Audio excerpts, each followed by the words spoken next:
Gomez whistled as he flew. He was piloting an agency sky car through the night, heading for the Malibu sector of Greater Los Angeles, fresh back from his excursion to the casino and the TekLord meeting. He checked in at the Cosmos agency where Bascom filled him in on Jake's activities. Gomez decided his partner just might be in need of some backup.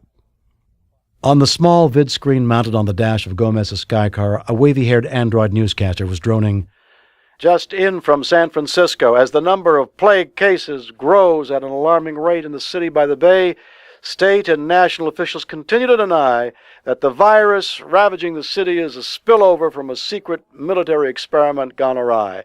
NorCal Governor Vetterline alleged earlier in the day at a hastily called conference in the State House in Alameda that the man-made plague is the work of terrorists. He could not, however, when pressed for details by reporters, name the specific terrorist group responsible. Meantime, all public and private schools in San Francisco were ordered closed until—" Muy malo. Gomez turned off the screen. The Malibu sector coastline, outlined by scatters of lights, was coming up below him. "How close are we to the warden's casa?" Gomez asked the control panel. 2 miles. We'll be over it in a few secs. Dropping down 1,000 feet, Gomez put the sky car into a slow circling pattern. He passed fairly close to a speeding pizza delivery sky van. The startled driver gave him the finger. Gomez merely smiled. "Newenhouse Place directly below," announced the Vox box, turning on the vid screen to show him a night-cam picture of the stilt house. "It's the one where those 3 masked figures are climbing up out of the sea and onto the deck." "Caramba!" Gomez watched the third and the last of the intruders reach the deck of the prison official's house. Seconds later, the view window exploded, and the 3 dark figures went diving into the house in the wake of the flying fragments of shattered plexiglass. "Shit, if Jake's paying a social call in there, he's liable to get us sliced up." A dark figure came sailing out of the gap. It was one of the raiders, and judging by the way he flipped over the deck railing and dropped into the sea, he was out cold. Next came Jake, executing a neat dive and hitting the water with a foamy splash. Swooping lower, Gomez instructed the sky car, "Stun gun anyone else who pops out of that joint down there." "Right you are." His air car skimmed the water, started hovering near the spot where Jake had gone in. "Bingo," said the Vox box. "We've got one." "Bueno." Gomez touched a key on the control panel and a door opened in the belly of the hovering car. He shouted down at the dark water, "Jake! Unless you need the exercise, you can quit swimming now and climb aboard." Jake's head showed above the surface. He blinked, spit out water, and grinned. "You're back, huh?" "Apparently, amigo." Gomez touched another key and a ladder unfurled. The sky car was hovering about 5 feet above the ocean. Using the dangling ladder, Jake climbed up inside the air car. Dripping and soggy, he crossed and slumped into a seat. "Oh, thanks, Sid. Por nada. All part of our friendly service." He set the car to climbing away from there. "Was the warden at home?" "He was, but the shattering glass killed him." Jake tugged out a damp plyo chief and touched at a curved, bleeding cut on his cheek. "I hit the floor and missed getting sliced up. I did okay with those housebreakers who came in by the way of the deck, but I noted, amigo, one of them was doing some impromptu water ballet work thanks to you. Did you get any answers out of the good warden before the intrusion?" "Yeah, and I think we better head for the Palm Springs sector right now." "Which part? The dirty Hollywood area?" "Yeah, that's exactly where we have to go. One of the scenic wonders of Greater L.A. Gomez headed the sky car inland through the night. "How's Kate doing?" "No better. Dan is fine, though. He doesn't seem to have the virus, but they're keeping him in the hospital." Jake filled Gomez in on the information he'd dug up. "Yeah, Chesterton was turned over to Frank Holtz." Gomez let out a short laugh. "Ah, the poor entrepreneur. I always figured Frank was tied in with the tech bunch." Newenhouse was pretty sure that the Hikari cartel was involved. Chesterton was smuggled out before Sonny got killed. "Amigo, it looks like there's still a Hikari cartel flourishing." Gomez went on to tell Jake about his activities aboard the gambling satellite and what he'd been able to learn. "Sid, There's no question, then, that the TekLords are definitely behind the plague. No question. It's basically an extortion operation. Lay off of us or we'll wipe out a few choice cities, commencing with Frisco. What about an antidote? I was interrupted and had to leave before there was much discussion of that, but obviously the antidote is what they intend to sell. Sid, what I'm worried about now is time. If we don't find Chesterton soon, it's going to be too late to help Kate. We'll track him down, amigo. If she dies... Jake didn't finish the sentence. Hell, I don't even know what I feel about her. It's as though I didn't come back to the same world after I got out of the damn freezer. Everything had changed. Kate didn't really love me. She'd helped set me up. Could be, Jake. The world didn't change that much in your absence. You just started seeing it a mite more clearly. Dirty Hollywood occupied 7 square blocks at the south end of the Palm Springs sector. 7 square blocks devoted to the production and distribution of pornographic entertainment and allied arts. The glare of the neon signs and glow letters were formidable. Jake and Gomez on foot now passed beneath the huge glittering arch that proclaimed, "Dirty Hollywood, porn capital of the world." The light signs glared and flashed all around them. "We want the diner," said Gomez as he ducked through an entryway of an establishment. The place was built to resemble a middle 20th century diner. Long and narrow, it had a counter running along one side and a row of booths along the other. Most of the booths were occupied. Gomez and Jake went over to the counter and perched on stools. "You know, amigo, I used to know a lovely young lady who worked here in Dirty Hollywood. Very pretty auburn-haired lass named Tina, who was, unfortunately, starring in some of Frank Holtz's epics. If I could find her, she'd provide us with some tips on how to unobtrusively contact the gent. She hangs out here? Used to." A plump, puffy-faced woman with bright carrot-colored hair was sitting 2 stools away. She had both shabby elbows resting on the countertop, her hands clutching her mug of nearcaf. "Who are you looking for?" Gomez continued to look around. "Just a friend of mine." The plump woman straightened up, brushing at her hair. "Holy Ghost, it is you, isn't it?" She reached over and took hold of his wrist. "Gomez, how are you?" "I don't believe we—" "Madre, is that you, Tina?" She smiled. "I've put on a little weight these past couple of years." "A little," he agreed.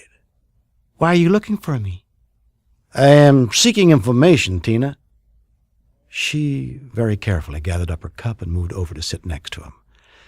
"I'd like to help you, Gomez, but is there any dough involved?" "Sure, we'll buy you dinner and we'll talk." She shook her head. "I don't want to be seen talking too long in public with a cop." "I'm not a cop anymore." "But you're still some kind of detective." "Private. This is my partner, Jake Cardigan." "He used to be a cop, too." "Okay. Where can we get together with you?" "My place in about 15 minutes." "Are you still living in the chateau out—" No. I've got a room out back of McCedy's. It's 101A. "Okay, Tina." Gomez started to get up. She caught his arm. "Is the money going to be maybe as much as $500? He smiled.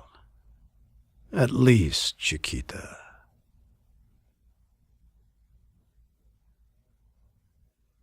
Frank Holtz was having a party. It was being held with well over 100 guests in attendance at his home on the edge of the Palm Springs sector. The home had once been the area's leading motel, and when it was converted to a private residence, the huge glow sign proclaiming Golden Oasis Inn had been left in place over the high, silver-plated entrance gates. Jake and Gomez arrived there about a half-hour shy of midnight. Gomez, smiling broadly at the tuxed chrome robot overseeing the gates, handed him the Plasguard invitation that Tina had obtained for them. "Aquí," he said. I trust we're not too late for the festivities." "The night's young, gents. The party's still in full flower." The robot touched the invitation to his forehead, causing his left eye to flare green. "Go on, gents. You're legit."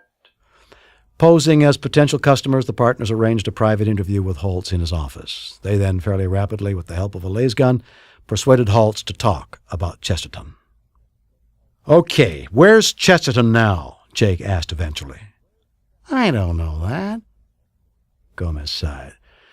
That's not a very satisfying answer, amigo. Listen, all I did was make arrangements to get the bastard off the freezer and accept delivery." "Had he been revived by the time you got him?" "No, he was still in the box. I never even actually saw the guy." "And where'd the box end up?" "I turned it over to somebody." "Who?" "I had the box delivered, unopened, to the Otasu Express service in the San Pedro sector. That was months ago, and I have no idea where the damn thing went after that." A pounding began on the poolside door of the office. "Boss, you doing okay in there?" Jake decided it was an appropriate time to take their leave. Gomez agreed with a nod, and they headed out the rear door just before several of Holtz's goons came in the front. 40,000 feet in the air, the Skyliner was speeding toward Japan. Beth and Jake were sharing a table in the blank-walled dining room. "Eat," she suggested. "What?" Smiling, she pointed at his plate. "The ritual of breakfast usually involves eating, Jake. Look at Agent Macquarie over there at that other table. He's on his second helping of soy cakes and near ham." "Macquarie's getting to see a lot of the world as a result of tagging after you." Jake picked up his fork. "Berkeley, the freezer, and now Kyoto." "And Gomez is headed for where, Jake?" "Tokyo. I would have explained all this to you in greater detail last night, Beth, if you hadn't distracted me." Beth smiled. "Forgive me. Why Kyoto and Tokyo?" Frank Holtz was the guy who arranged to have Dr. Chesterton smuggled free of the freezer.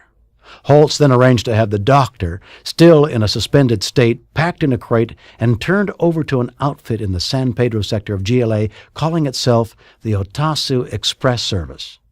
"Did you talk to them?"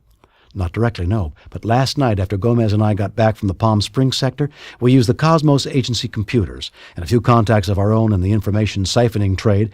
We found out that Otasu has shipped out not one, but 2 crates of the size necessary to hold Chesterton's body. Both were sent to Japan about the same time.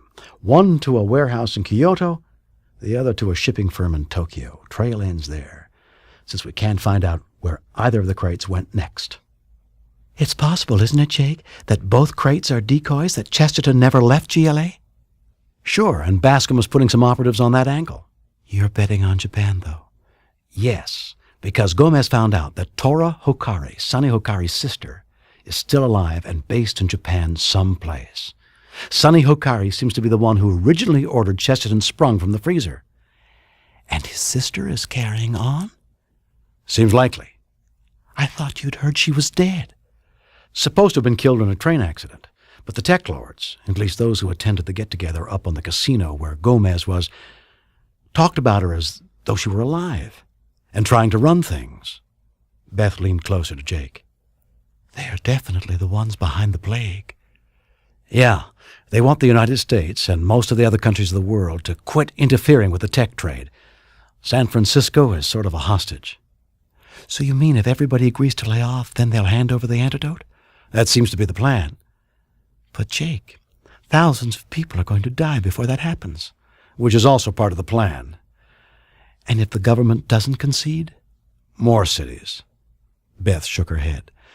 "You can't control a plague like this one. It's going to keep spreading beyond San Francisco, eventually beyond NorCal. They really don't know what they've turned loose, Jake." "And they don't care much. To them, this is simply another useful business technique." "If only my father hadn't.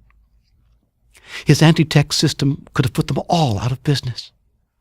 "It may be, but right now our business is to stop the plague." "Jake, do you have any contacts in Kyoto?" "A few, and Bascom's arranged for me to work with an agency they've used before. An operative named Norman Itoko of the Sanuku Investigation Agency is going to meet us at the airport. I know a few people there, Jake. Mostly scientists, but I'll get in touch with them. You'll never know. She looked at his plate. You still haven't eaten anything. The dark green customs robot blinked, made a faint whistling noise, and pressed Jake's passport card to the scanner in his forehead once again. Ah, it said. Something? Asked Jake. Ah, repeated the emerald robot as it rose up from behind its crimson desk and exited the cubicle with Jake's passport. Beth and Agent McQuarrie were being processed in other cubicles in long strings of tiny offices. A slender Japanese in a white suit stepped into Jake's cubicle and coughed once. He was now holding Jake's passport card. Pleased to meet you, Mr. Cardigan. Moving behind the robot's desk, he sat down. Well, I don't know if I'm pleased to meet you or not. What's going on? I'm Inspector Hachimitsu. Kyoto Police? The inspector nodded. With the Homicide Division. Jake straightened up in his chair. You're working on a case? I am. Do you know Norman Itoko? I know his name. He's the operative with the Sanuku Detective Agency who's going... But he isn't going to be meeting me, is he? No. Norman was killed a little over an hour ago. How? 2 assassins using lace guns killed him outside his home. For good measure, they killed his wife as well when she came running out of the house. You knew him? We were acquaintances. I was aware he was to contact you this morning. It's a tech killing, Inspector. Itoko must have found something out. If he did, he didn't confide in me. Inspector Hashimitsu held out Jake's passport. I'd hate to see you killed as well, Mr. Cardigan, especially in Kyoto. For your own protection, therefore, I am seeing to it that you will be denied entry into our country and sent home to America at once. Jake's jaw tightened. Look, we can do this 2 ways, Inspector, easy or hard. You're not in a position to threaten me, Mr. Cardigan. I am, though. That's where you've miscalculated. Maybe because you didn't get enough information from Itoko. Are you saying that... I am saying the Cosmos Agency has a great deal of influence, which I'll use if I have to. Perhaps in Southern California it has some influence, but I assure you that we can sit around here and trade insults and flex our muscles, Inspector, but it'll save a hell of a lot of time if you just call the head of the Sanuku Detective Agency. He can fill you in on all the strings my agency pulled before I came out here. All the palms we've greased, all the... Is this how you usually operate? By making shady deals behind the scenes? If I have to, I do. And Bascom, my boss, almost always works that way. He says it's a hell of a lot more efficient. Hachimitsu dropped Jake's passport card on the desk. Norman Itoko didn't provide me with all the details on your proposed investigation in Kyoto. What were you intending to do? I hope to find Dr. Gordon Chesterton. Hope is an odd word for a hard-bitten detective to use. You've heard about the plague that's hit San Francisco. My former wife happens to be one of the victims. I suppose that gives me a personal reason, along with all the professional ones. You believe Chesterton is in Kyoto? A few months ago, Inspector, Chesterton was smuggled off the freezer. It's possible he was shipped here still in a suspended state. The proposed destination was the Arashi warehouse complex. The inspector frowned. We've long suspected but have been unable to prove a connection between Arashi and several of the major Asian tech cartels. What about Tora Hokare? Inspector Hachimitsu didn't answer immediately. The tiger? She is supposed to have died. I don't think she did, Inspector. Neither do I. Could she be in Kyoto? There have been rumors that she was headquartered in several cities, including ours, but as yet we have nothing tangible as to her true whereabouts. You suspect that Dr. Chesterton is working with her? Well, Inspector, Sonny Hokari is probably the one who arranged to have Chesterton smuggled clear of the penal colony. That was so he could produce a new supply of his synthetic plague virus. After Sonny died, Tora must have carried on. You had a hand in Hokari's death, did you, Cardigan? Not exactly, but I was there when it happened. Tora probably includes me on her list of those responsible. This man-made plague, Cardigan, is being used for more than just terrorism. Jake nodded. The TekLords haven't issued any of their demands yet, but they're going to withhold the antidote unless all the countries of the world drop their campaigns against Tech. They'll use it on other cities all across the globe until they get what they want. They'll have to be stopped.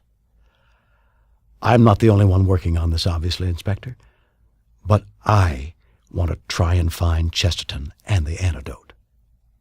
Inspector Hachimitsu stood. Very well. You can remain in Kyoto, but I'd like you to keep in close contact with me.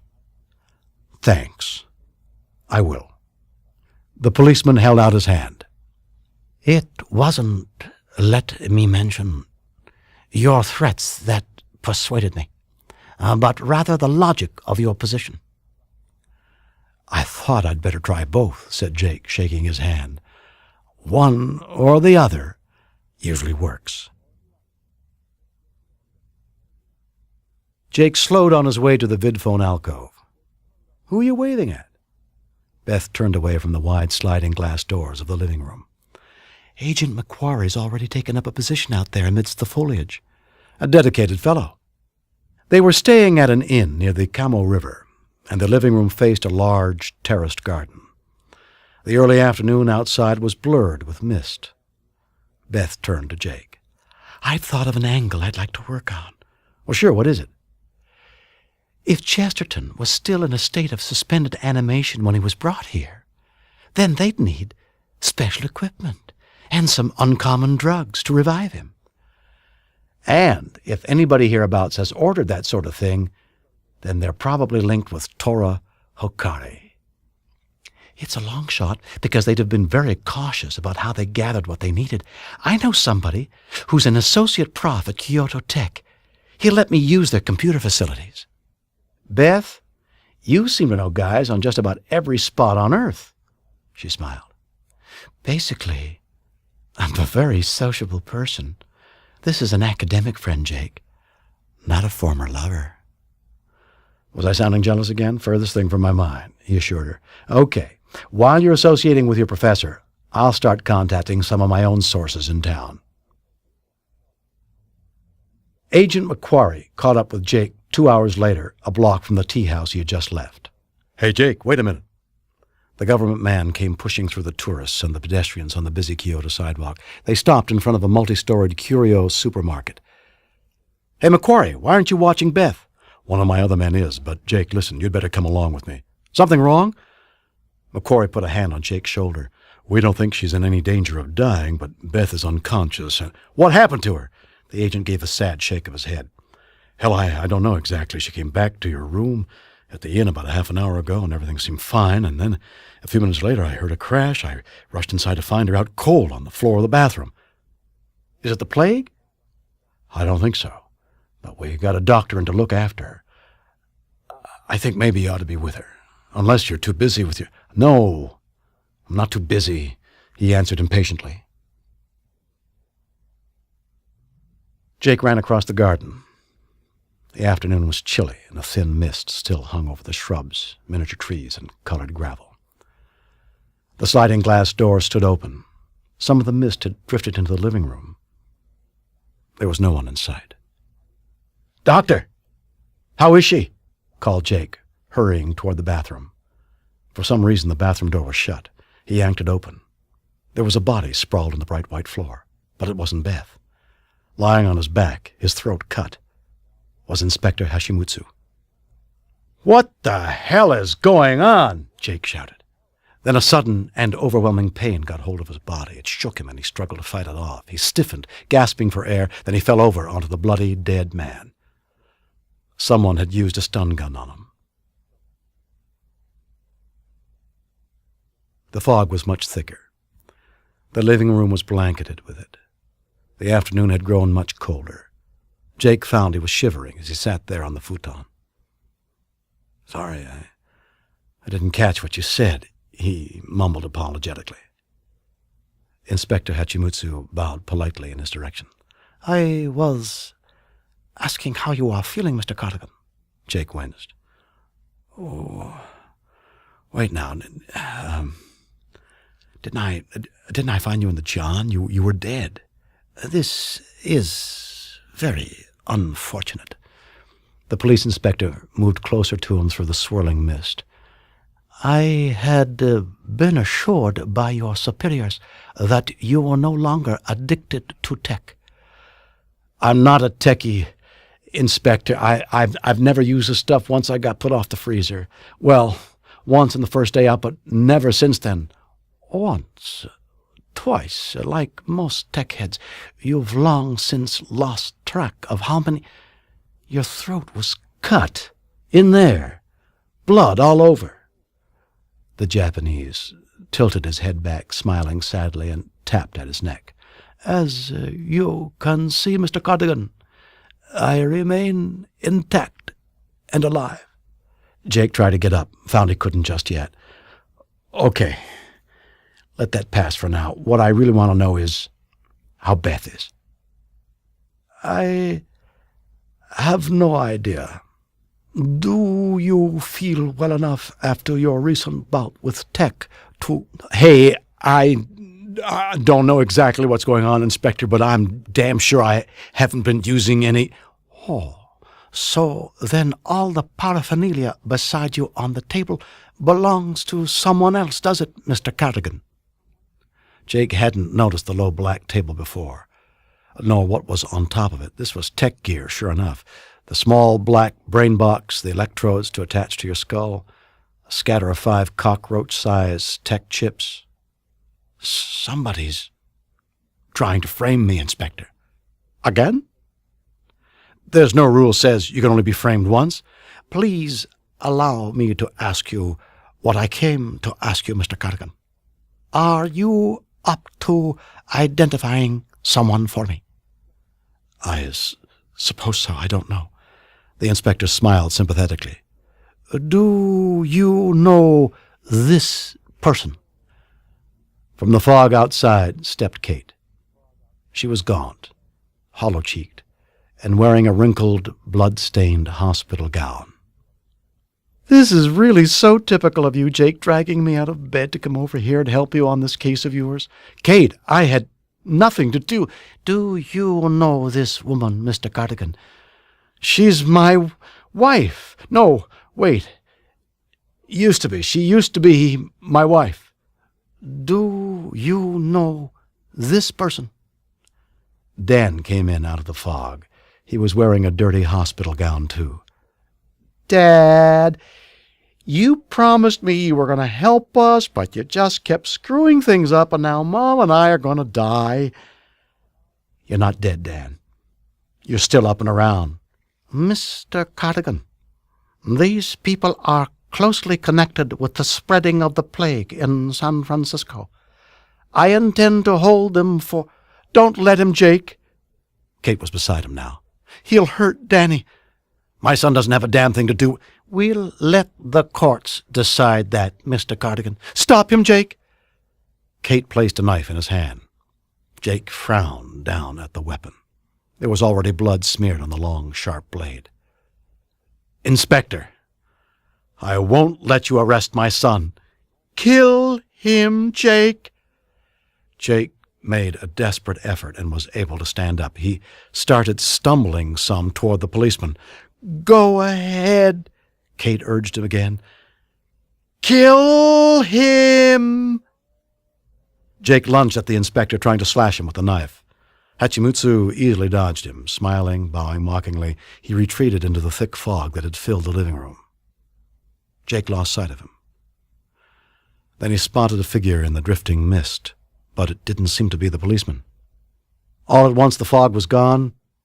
Jake was sitting on the floor, the bloody knife held loosely in his right hand.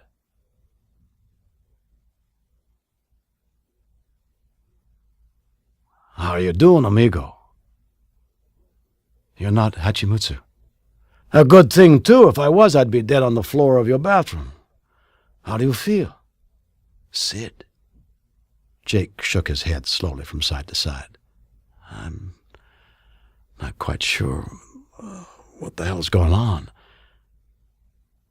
He noticed he was hooked up to the tech brain box that was supposed to be sitting on the black table.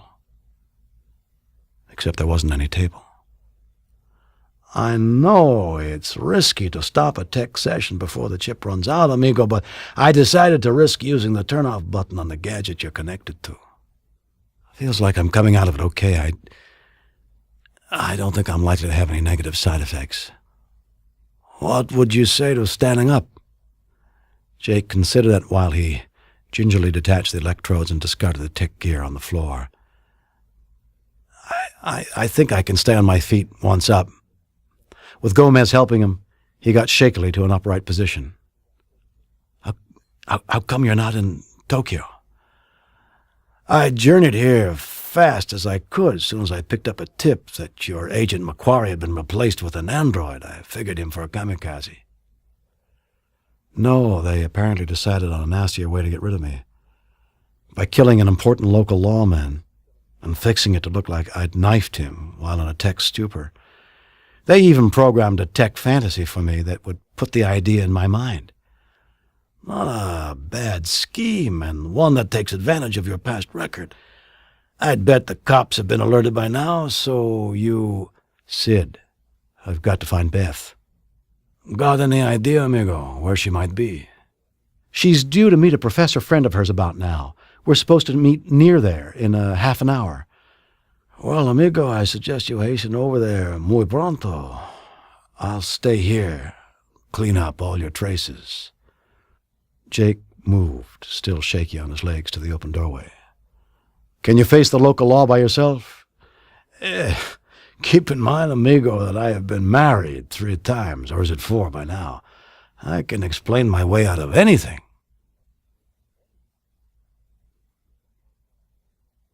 The courtyard of Professor Anthony Nikuya's home was blurred with gray fog.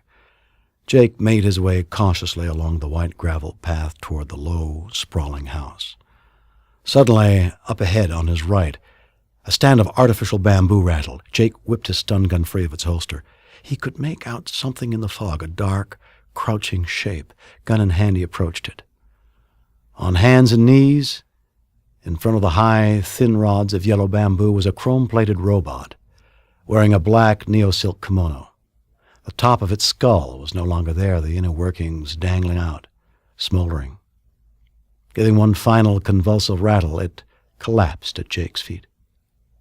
Jake crouched slightly, moving slowly closer to Professor Nikuya's house. The sliding plastic glass doors were gone. They'd been shot away, and shards of glass were scattered across the foyer. Jake found a second robot there. This one was lying on its back, a large, jagged hole burned in its metal chest.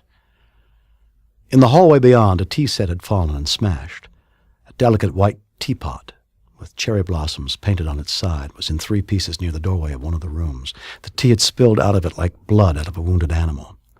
Holding his breath for a few seconds, Jake stood listening. Then he entered the room. It was an office, and a small, slim Japanese of about 40 sat behind the desk. There was no one else in the study with him. The man, who was probably Nikuya, was alive, but a powerful stun gun had been used on him, and Jake estimated he'd be out for another 12 hours at least. He noticed that the computer terminal built into the desk had been activated. Using a few tricks he'd picked up over the years, Jake persuaded the terminal to talk to him. How may I serve you, sir? Was Professor Nikuya consulting you just now? Yes, that is so. Was there anyone else here with him?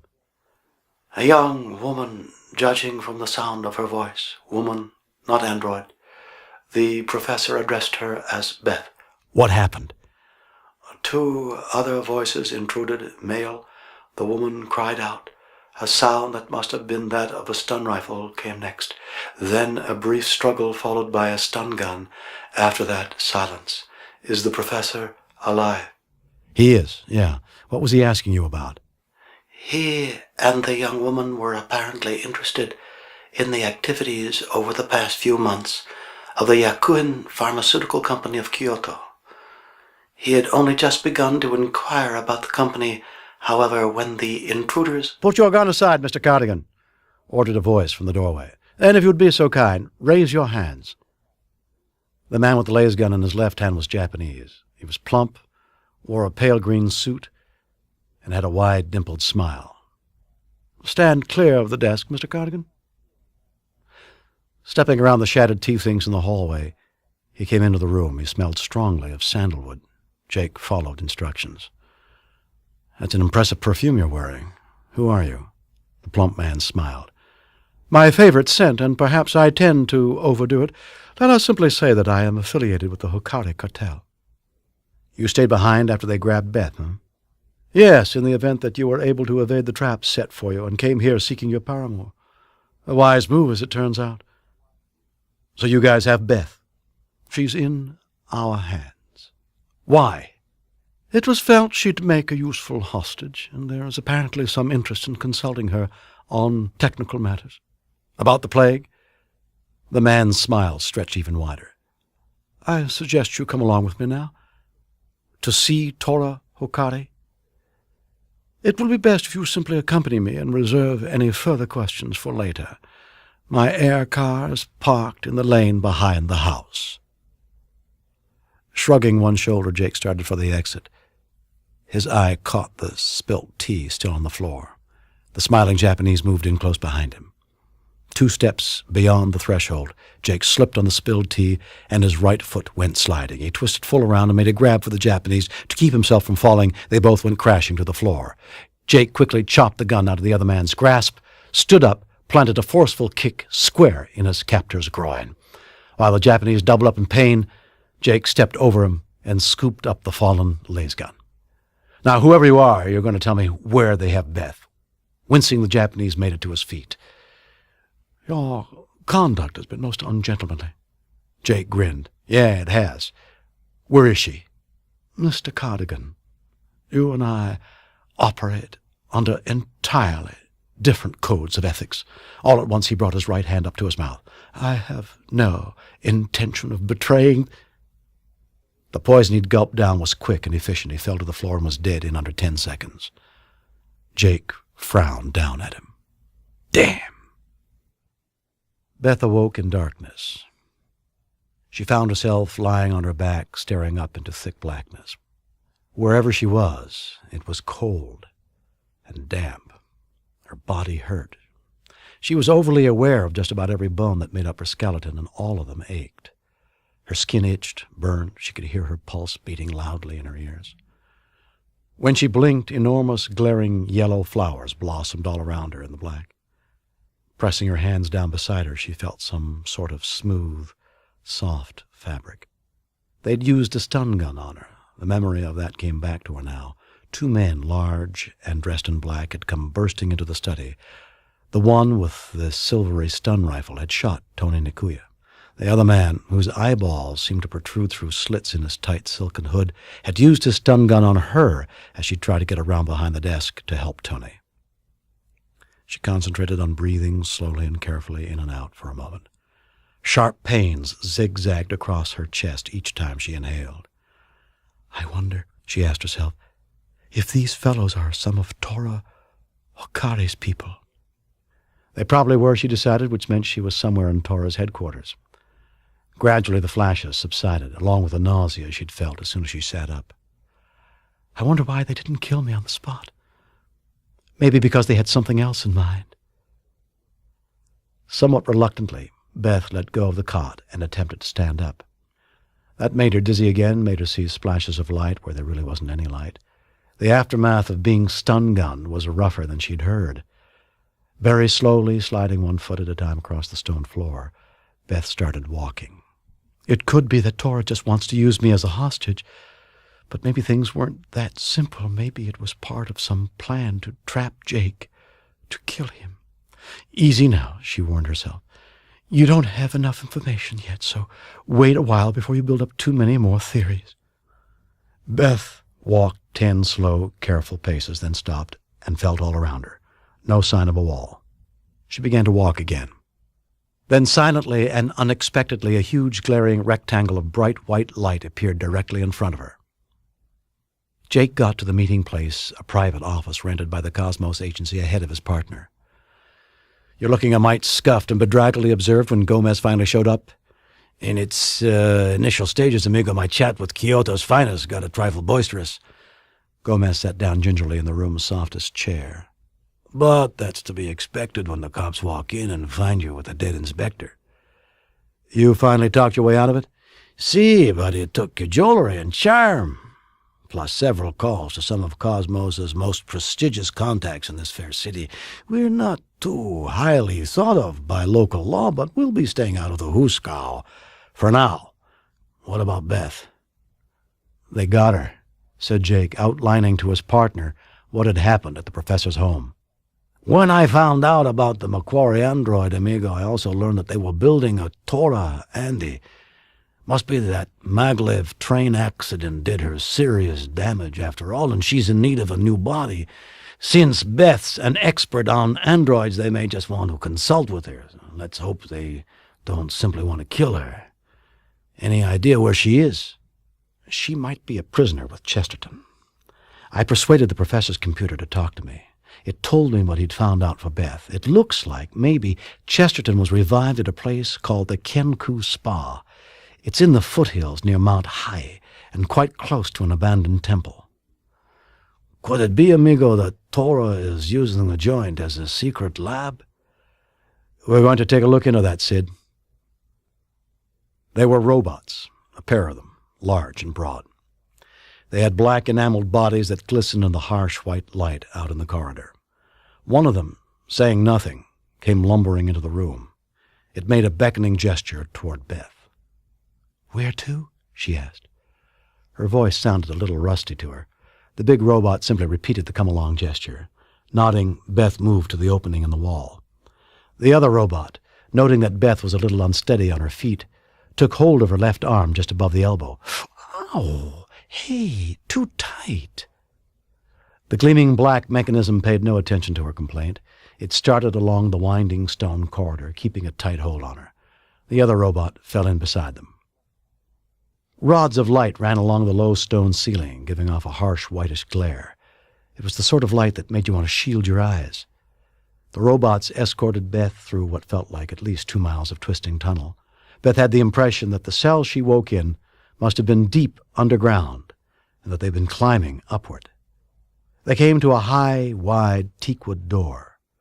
Both robots halted. Nearly half a minute passed before the door, creaking silently, swung open. The black robot let go of her. The other one gave her a shove forward. Beth went stumbling ahead as the big teak door shut behind her. She was in a vast, circular room. The ceiling was so high above her that it was lost in shadows. About 100 yards in front of her rose an immense golden Buddha, seated on a jade pedestal. It was at least a full 100 feet high and glowed a pale amber in the dim, watery light of the enormous room. Rubbing at her arm, she took a few tentative steps in the direction of the Buddha. Each of her unsteady, shuffling steps echoed in the huge, cold room. Good afternoon, Miss Kittredge. There was a high-back wicker chair in the deep shadows at the base of the towering gilded Buddha. Slumped in the chair was the figure of a dark-haired young woman wearing dark trousers and a dark shirt. Beth approached the seated figure. You must be Tora Hokari. Not Exactly. Beth moved closer. She noticed that the young woman in the chair had blank, staring eyes and that she wasn't breathing. Beth stopped a few feet from the chair. "This is only an android duplicate," Beth noticed out loud. "Come over here, please." Beth realized that the voice hadn't been coming from the slumped android. In the shadows behind the high-backed chair sat an array of complex, bulky medical equipment, plus terminals, monitoring units, and a Vox box. Resting on a small white table, with an intricacy of twisting colored wires spider-webbing out from it, was a large chromed cylinder. "The train accident," said Beth softly. "My body," explained Tora Hokari's voice from the Vox box, "didn't survive the wreck." "But they saved your brain." "Yes, we have extremely skilled people working for us. We can afford them, obviously, and we have other ways of acquiring them." Beth glanced over at the silent android. "Not quite skilled enough, apparently." "Thus far, no. For some reason, my new body continues to reject my brain." "That's a pity, Ms. Hokari." "That's one of the things I wish to talk to you about, providing, that is, you're interested in remaining alive."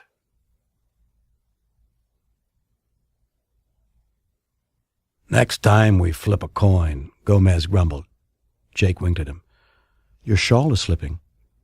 It was dusk, and they were moving across the landing area next to the Kenku Spa. Gomez, his shoulders hunched and covered with a bright scarlet shawl, was riding along in a gunmetal robochair. "I still don't know why I volunteered for this part." "Because you make a more convincing invalid than I do." Jake was wearing a white medical jacket. "On the contrary, amigo, I happen to be bursting with vigor." His chair carried him down the gravel path towards the spa. The building was large and had a crimson and gold pagoda-style roof. Sooty doves were roosting on it, cooing. The reception room was large and had a miniature waterfall and a rock garden in its center. Seated at a wide lucite desk near the splashing fountain was a handsome blonde android wearing a full-length off-white kimono. "Ah, you must be Mr. Chavez." Rising up and chuckling, he came toward them. "Dr. Ahuru phoned to make an appointment for you, sir." "Ah, the power of bribery," said Gomez under his breath. "How's that, sir?" "I was just muttering to myself. I do that a lot because of the terrible condition I'm in." "Well, sir, just 1/2-hour session in one of our marvelous Taiyu suites, and you'll notice a very positive change." "Cure my mutterings, do you think?" The blonde Andy chuckled. "Along with a lot of your other ills, yes, sir. You must be Mr. Chavez's nurse." Jake nodded. "That I am." "I don't know if either of you gentlemen is familiar with the Japanese language, but Taiyu means sun. In his suite, Mr. Chavez will be treated with our special simulated sun ray that is guaranteed to—" "Doc Ahiro already gave me the spiel," cut in Gomez. "Let's simply get to the damn suite, huh?" Chuckling, the android turned to Jake and winked. "Oh, cranky and impatient lots of them are when they first come to us here." The Andy clapped his hands. A chrome-plated robot in a short crimson kimono entered the room, bowing first to the android and then to the seated Gomez. "How may I assist you, sir?" "Juku, escort Mr. Chavez and his nurse to Taiyu Suite number 16, please." "It shall be done."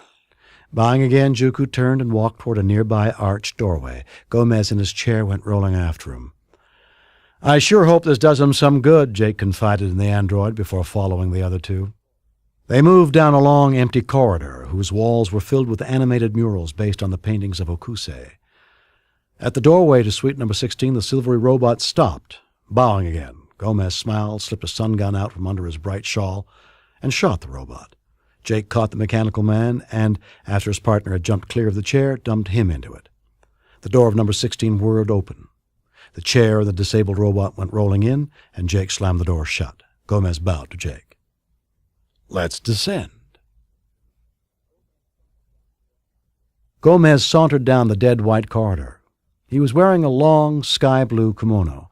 that masked his clothes, and carrying a plyo sponge and a plastic of cleansing solution. "Evening, gents. Which way to the pool?"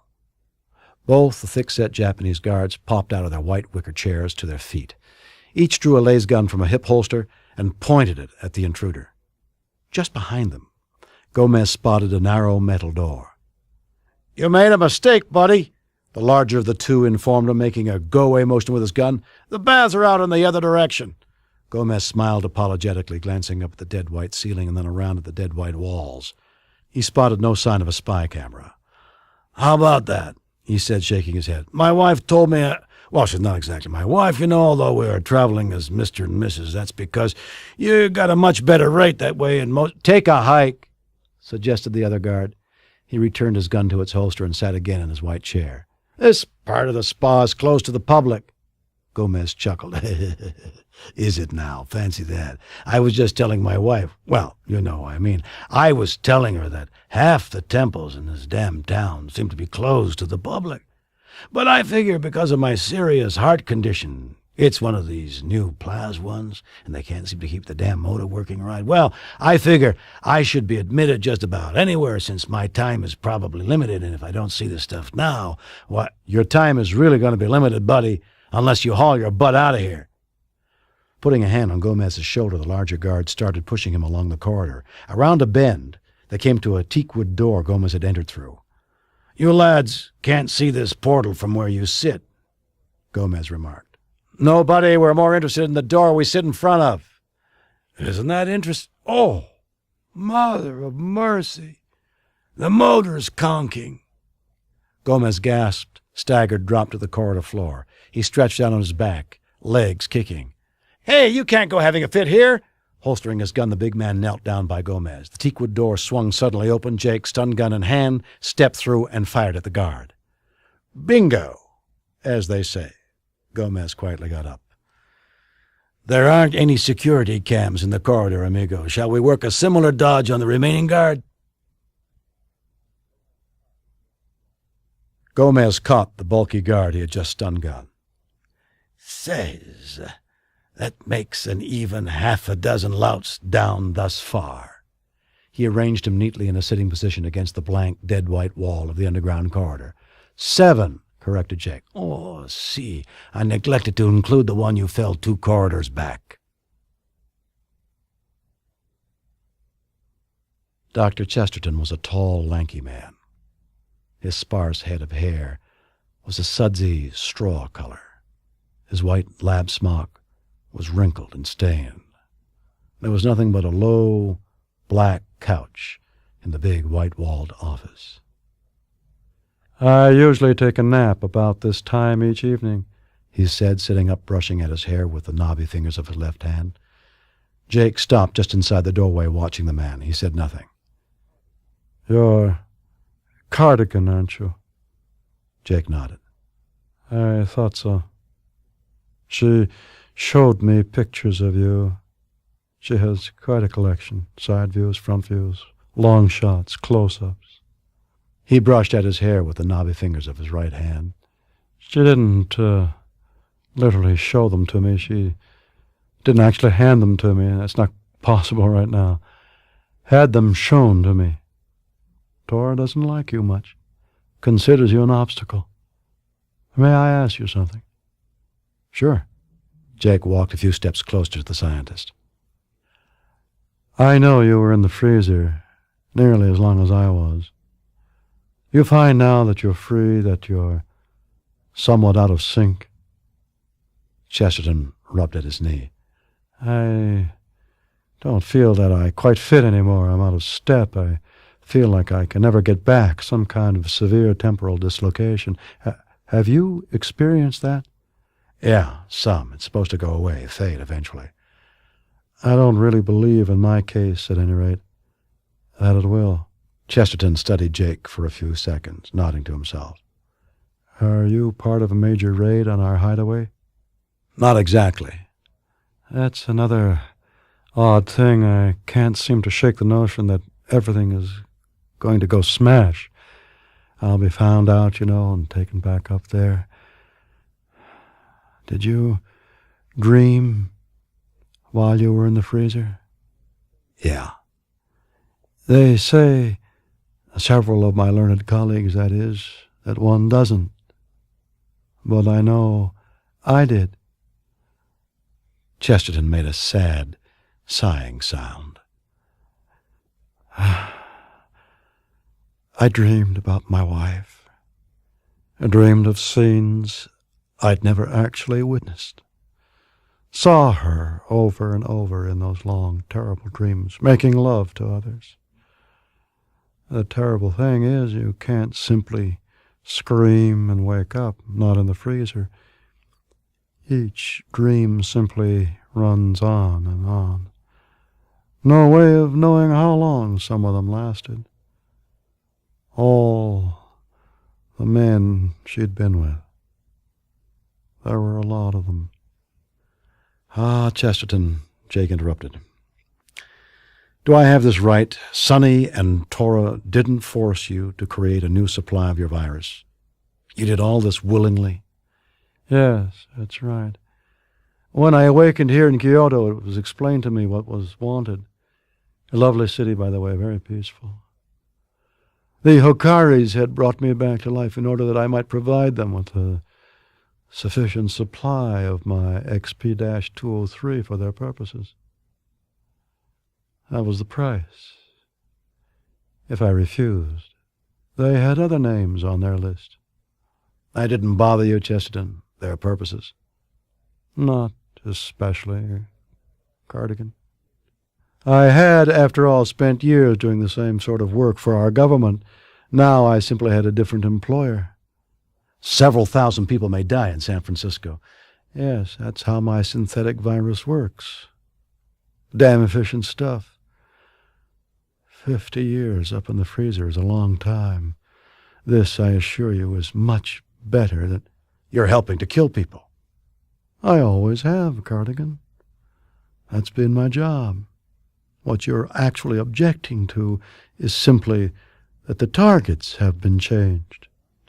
Jake said evenly, What I need from you, Chesterton, is... Am I correct in thinking your wife is like mine was, Cardigan? I don't know. What I mean is, your wife made a cuckold of you. Very old-fashioned word. It hurts, though. That's basically why I killed her. Dr. Chesterton, the antidote to the... How do you feel about your wife's unfaithfulness, Cardigan? Jake moved nearer to him. What I want, Doctor, is a copy of your research notes and whatever supply of the antidote you've got stockpiled here. Do you know, Cardigan, how the virus is transmitted initially? I imagine it's airborne, spread in some sort of mist form. That's exactly right. Very easy to disseminate. In the field, they've been using spray guns about this size. He held his bony hands about 3 feet apart. But just for fun, I've also developed a compact spray unit for my own use. From a pocket of his smock, Chesterton slowly drew out a small black pistol. Muttering, feet dragging, the heavy-set Japanese carried the wicker chair over to where Beth stood. He slammed it down, shoving it toward her, causing its legs to scrape harshly on the stone floor of the cold temple. We should have killed this bitch long ago. There are several reasons, said the tinny-sounding voice of Tora Hokari, for allowing Miss Kittredge to remain alive. Beth rested a hand on the back of the chair, but didn't sit in it. She spoke in the direction of the container that held Tora's brain. I am not, I have to tell you, especially in a mood to help you. The Japanese jerked a gold-handled laser gun from his shoulder holster. Let's simply kill her. No, Dr. Yaku. Please, put that silly gun away now. A personalized gun such as this is far from silly, my dear. The neobiologist scowled at Beth, then at the silvery cylinder. Muttering, he jammed the handsome gun away inside his loose black jacket. When my students presented it to me, the honor involved was quite... That was several years ago, reminded Tora. Your reputation has dimmed considerably since then. Obviously, Tora, or otherwise I wouldn't be working for you, at such an insultingly low salary.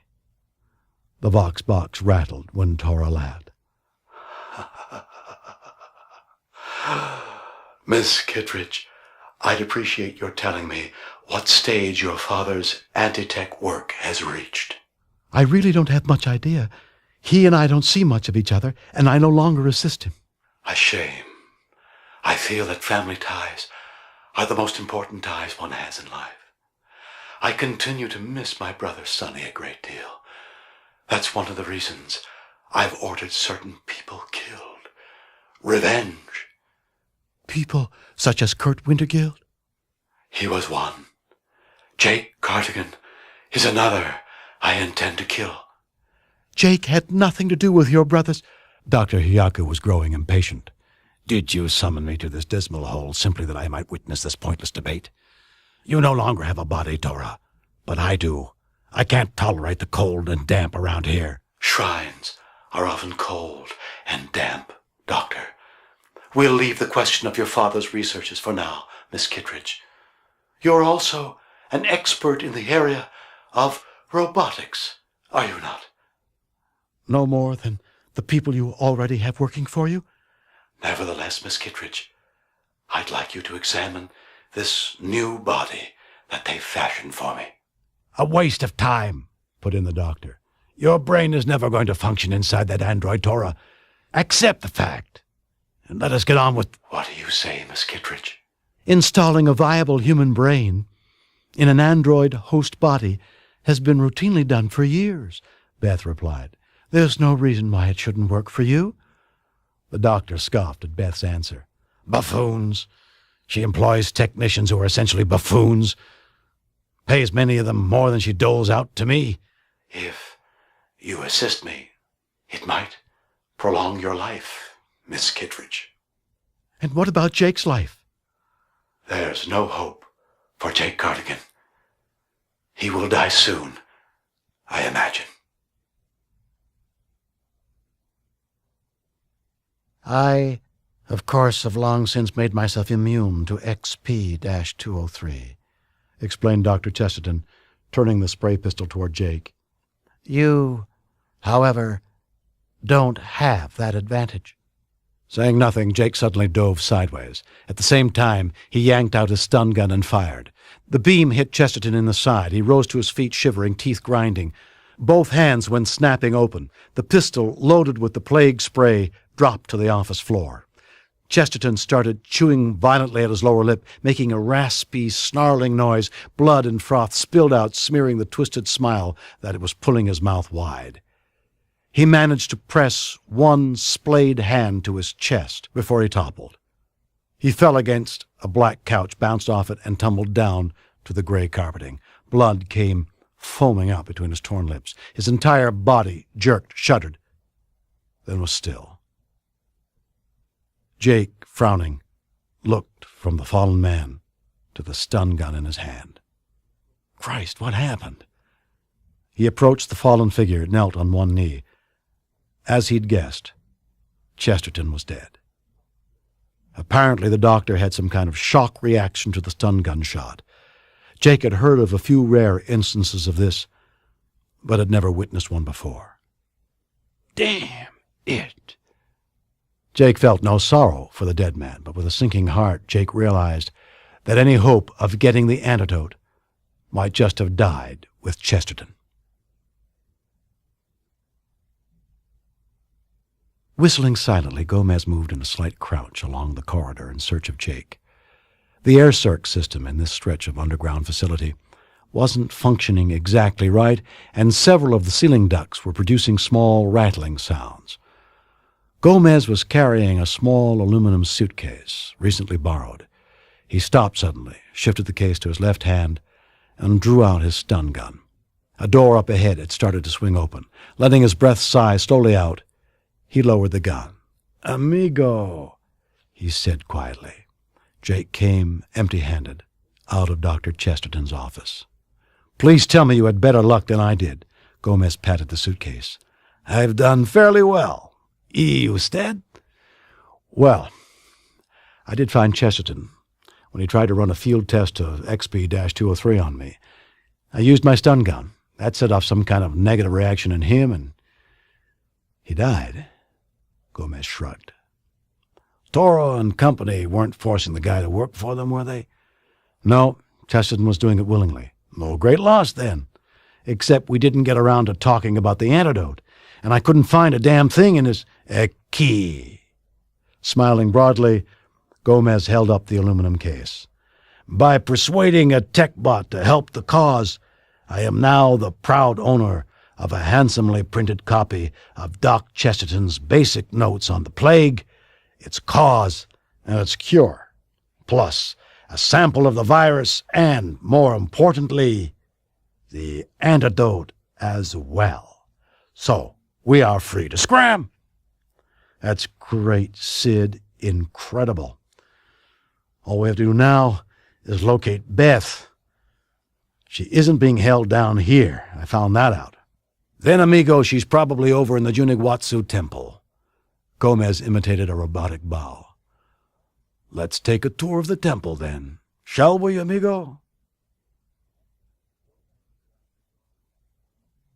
Gomez dragged a large, disabled black robot to the side of the harshly lit stone tunnel. 9. 10, said Jake. Si es verdad, I keep forgetting to include the one you decked. They continued on in silence for another quarter mile, and up ahead loomed a large teakwood door. Jake pointed to it. This ought to be to the temple itself coming up. Jake eased the door open a few inches. Cool air and deep shadows confronted him. Then he heard the sound of someone being slapped. That's enough, Dr. Hayaku, warned a harsh, metallic voice. Well, I'm growing tired of her flippant answers. Get away from her. It's okay, Tora. He doesn't have a very powerful... Another slap. Jake recognized Beth's voice. Opening the door wider, he dove across the threshold. Jake found himself in the shadows that surrounded an immense golden Buddha who squatted on a dark pedestal. Drawing a stun gun, he started working his way around the huge statue. There, in a milky circle of light, were Beth and a thick-set Japanese who held a glittering, gold-handled laser gun. Beyond them stood an array of heavy medical equipment that Jake couldn't quite identify. Jake shouted and started running toward the man with the gun. Leave her alone! Dr. Hayaku swung around, taking aim at Jake. Grabbing a hold of the back of the wicker chair, Beth swung it up and hard. 2 of the chair legs smacked the doctor's gun arm. He yowled. The laser gun went flying from his fingers. The gun climbed up to a height of about 10 feet, spinning, wobbling, gleaming. As it fell, it hit a long, dead white piece of equipment and discharged a beam of sizzling orange light. The beam hit a nearby cylinder, slicing deeply into it. From out of the Vox box came a brief, terrible scream of pain.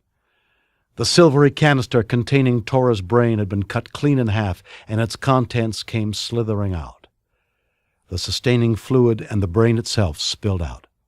Quivering and flopping, it slid across the tabletop, then fell down to the cold stone floor. Dr. Hayaku cried out, She's dead! Poor Tora's dead! Catching him by the shoulder, Jake spun the man around and hit him twice on the chin. The doctor lost consciousness, slipped and fell. He landed in the mess that was all that remained of Tora Hokari.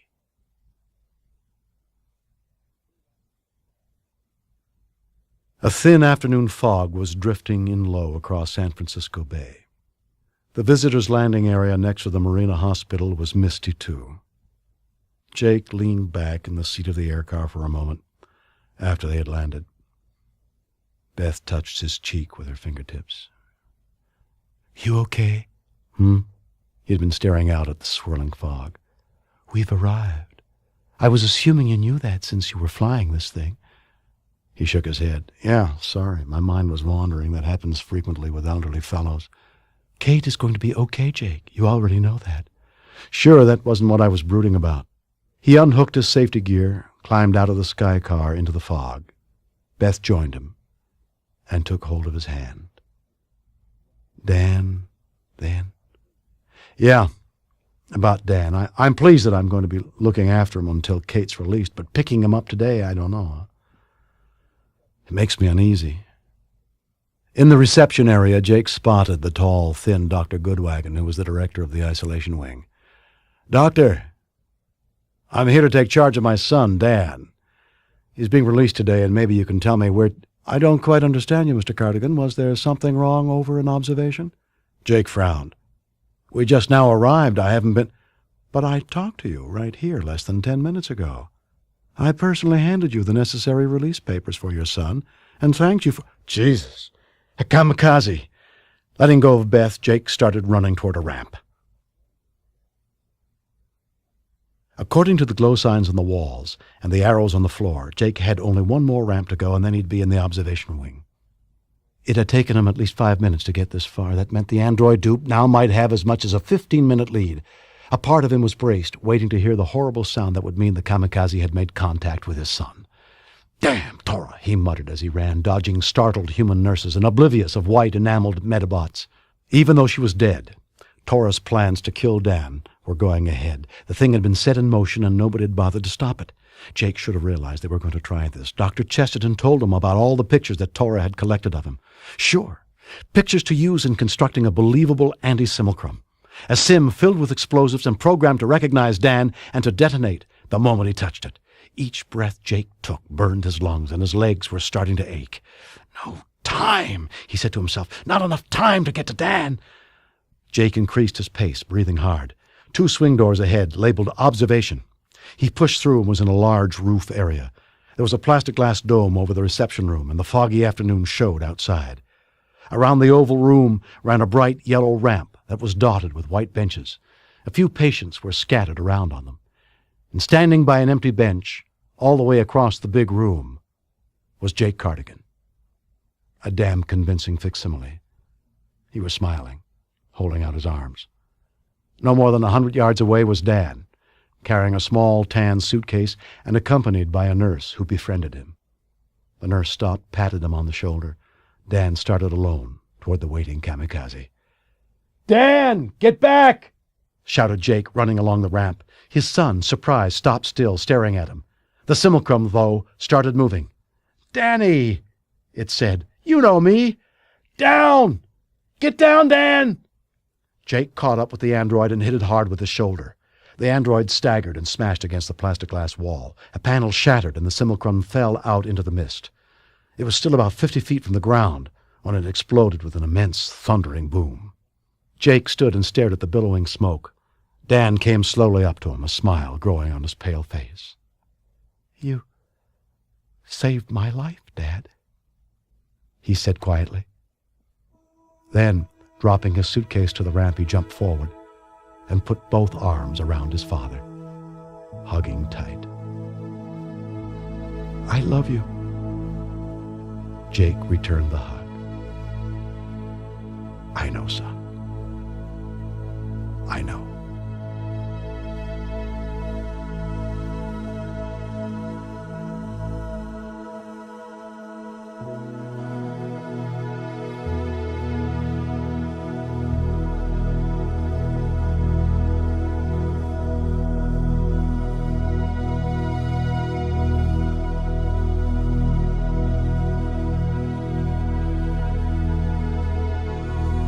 TekLords was written and read by William Shatner.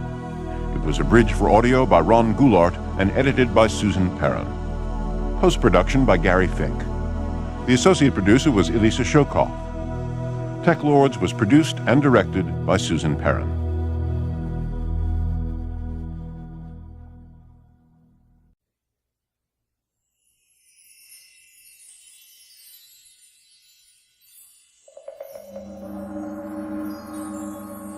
TekLords, written and read by William Shatner.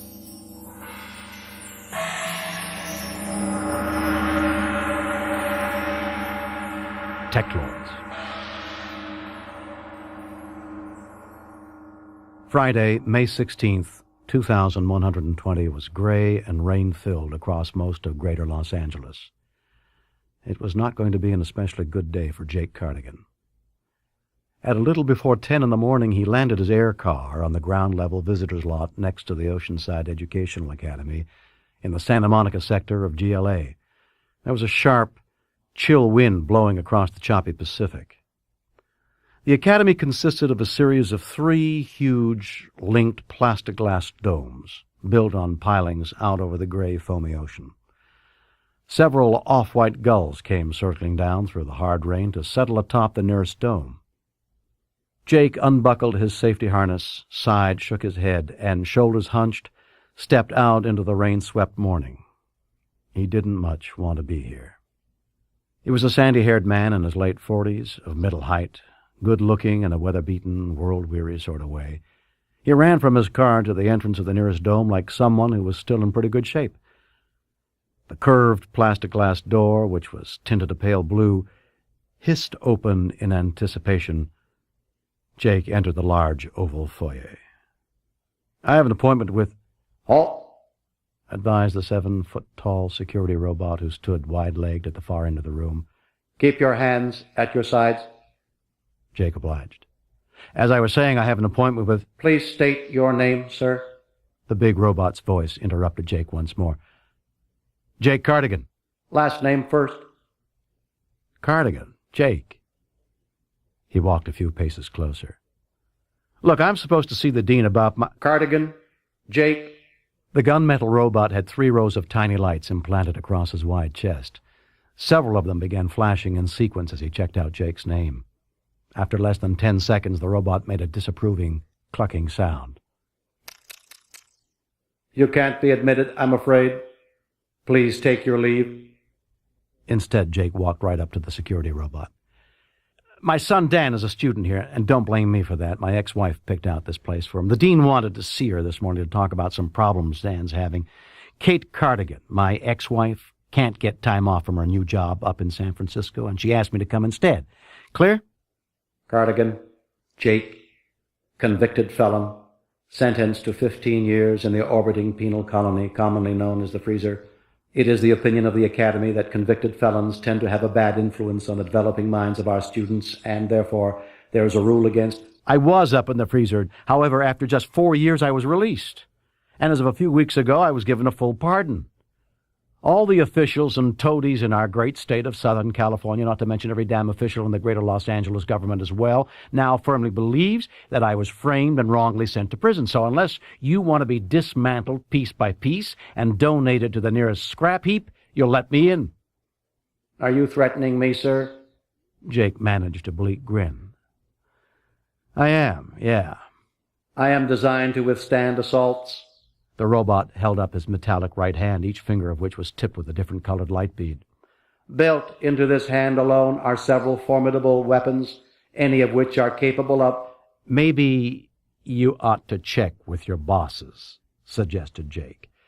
"Since I'm here, I'd like to keep the appointment with the dean." After making a few rattling sounds, the robot shut its metal eyelids.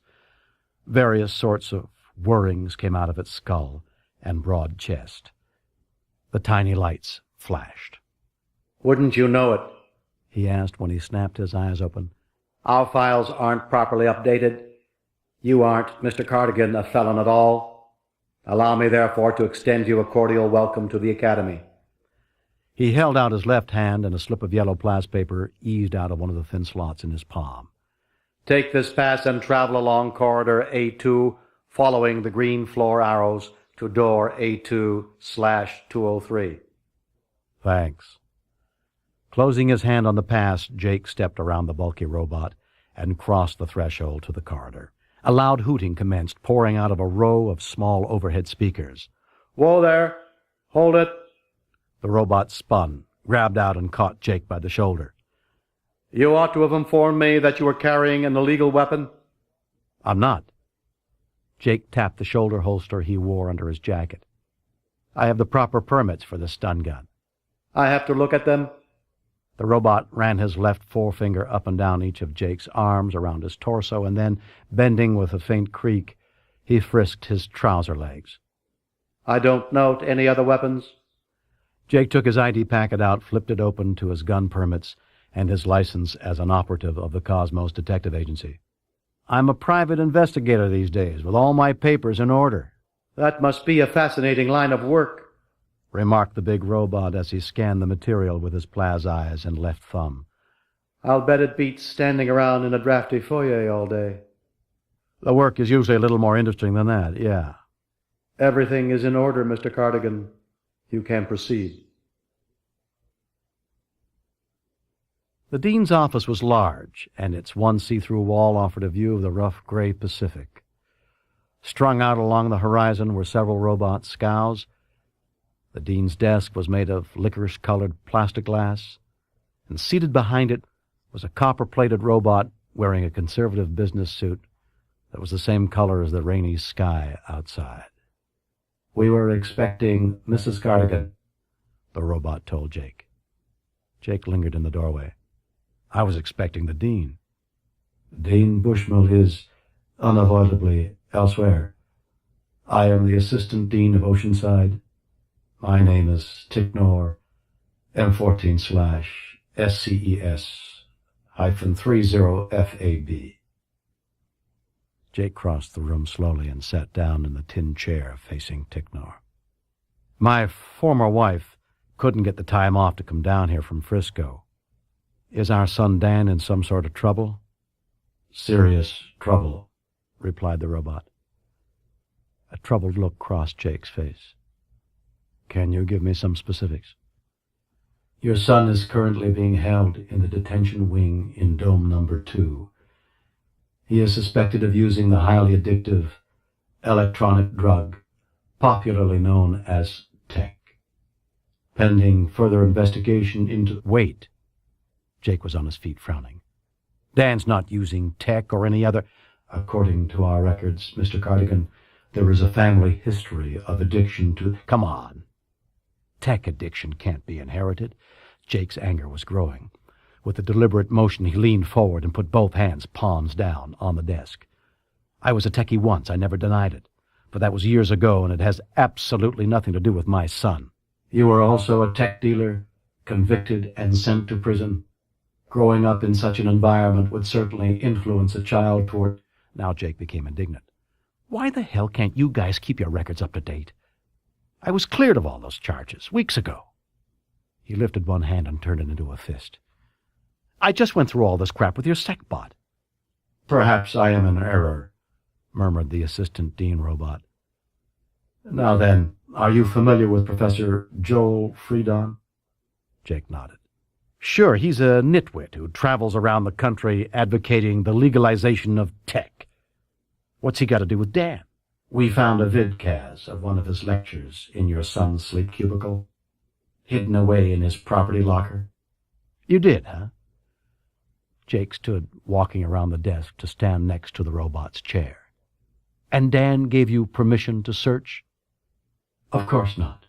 Our periodical random searches of the students' belongings for subversive materials, pornography, and illegal substances wouldn't be effective if we were to warn them in advance of our intention to—" "Under the existing laws of SoCal, TekLords, you violated my son's civil rights.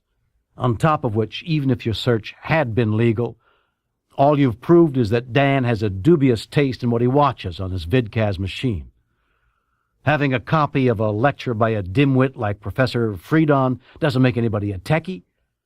I'm assuming you didn't find a brain box or any tech chips when you ransacked Dan's stuff." "Well, no.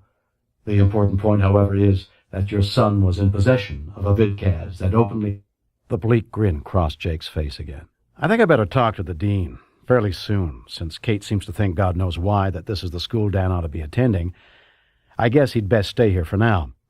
So I want your dean, not a robot, not an android, but somebody human, to drop all the charges and reinstate my son." He paused, taking a slow, deep breath. "Otherwise, I'm going to start a lawsuit against you folks." "Well, now." The robot raised his hand and made a calming gesture toward Jake, then shut his eyes. "Allow me to check up on a few things, Mr. Cardigan." His coppery skull began to produce humming sounds. Every few seconds he nodded, and after nearly 2 minutes he opened his eyes and said, "Dean Bushmill is unable to leave the golf tournament he's playing in up at his satellite country club. He does, however, agree with you that a grave mistake has been made in the case of your son. Daniel Cardigan will be released from detention immediately, and all charges erased. Dean Bushmill wasn't aware, by the way, until just now, that you were such a highly thought-of member of the staff of the Cosmos Detective Agency, a very prestigious and influential organization here in Greater Los Angeles. Jake smirked. Which proves that even deans learn something new every once in a while. The robot rose up.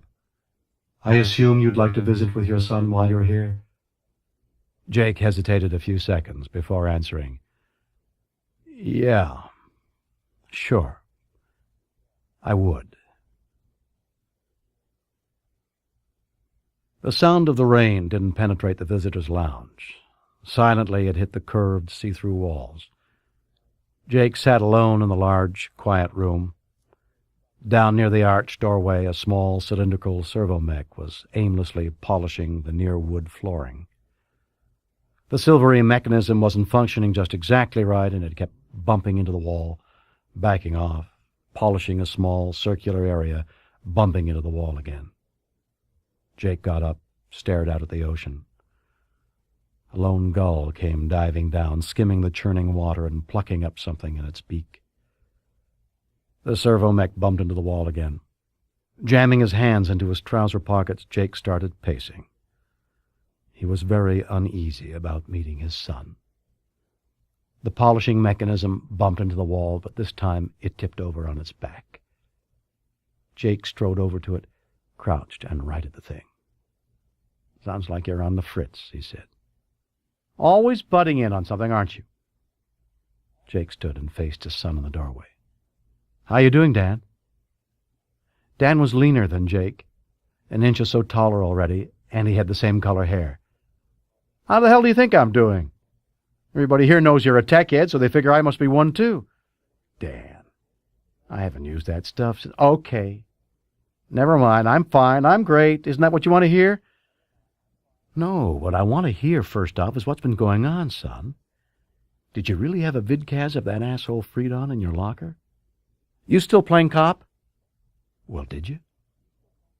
Professor Freedon is an honest, intelligent man, Dad, and while I don't exactly agree with his views on tech, I think he has some interesting things to say about our society. Okay, Dan.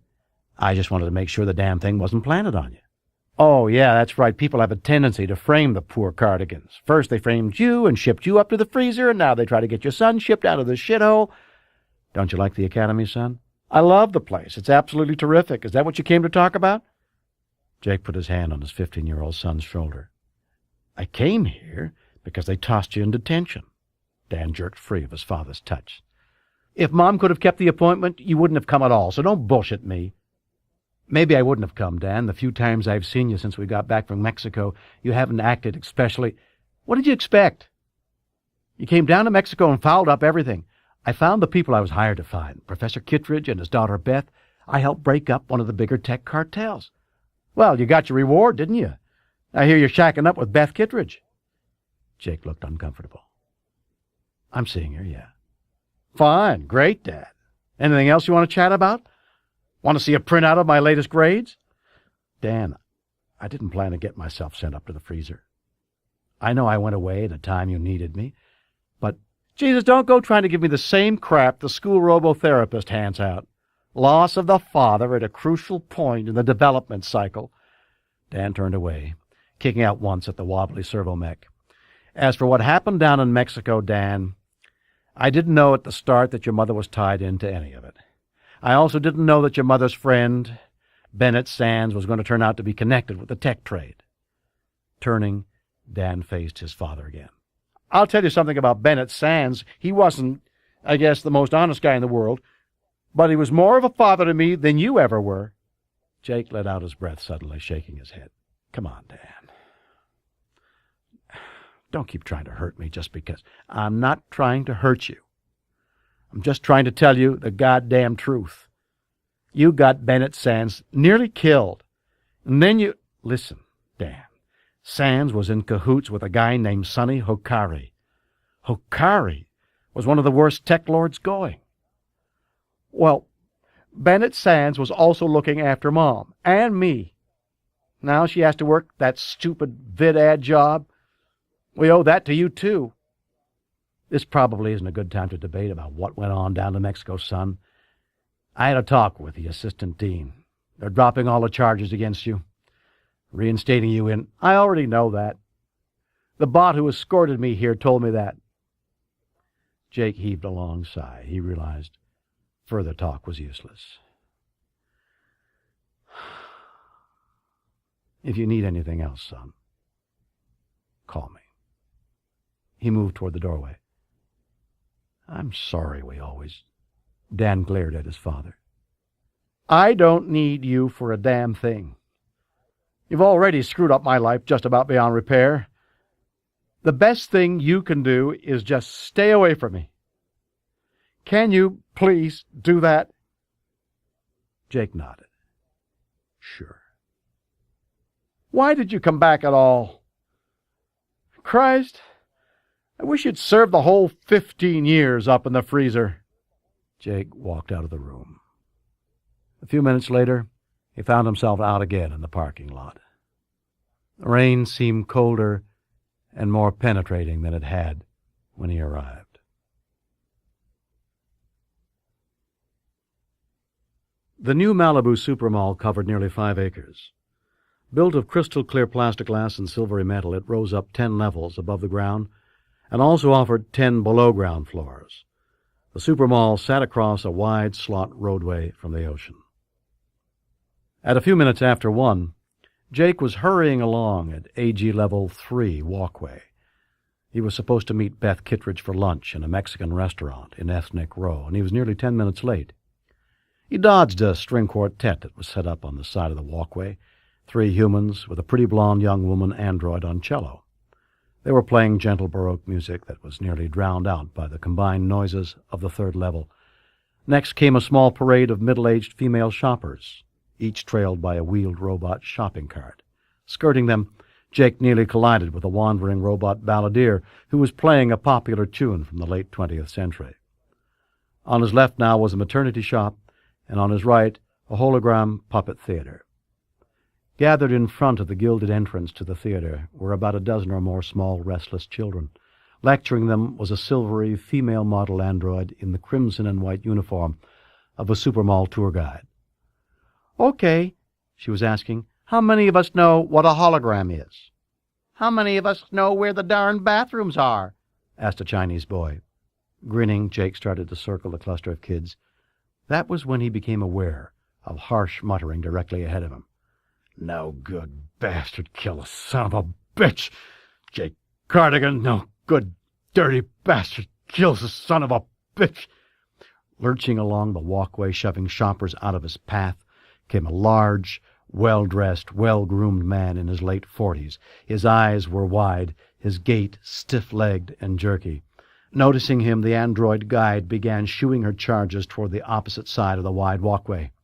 Gang, let's scoot over in front of that shop.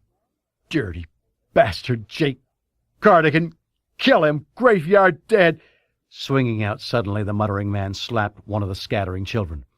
It was a small, dark-haired girl, and she began to scream and sob at the same time. Jake was caught in the swirl of panicked kids. He decided not to draw his stun gun, afraid he might hit somebody other than the man. No good son of a bitch. Kill him. The well-dressed, well-groomed man reached inside his coat and yanked out an electro-knife. He clicked it on, and the 10-inch black blade began to drone. Jake stepped toward him. Better put that away, he advised. Instead, the man lunged, stabbing out with the sharp, chattering blade. Jake dodged the thrust of the knife, got in under the man's guard, and elbowed him in the midsection. They both went stumbling, tangled together, across the walkway and through the entry of the theater.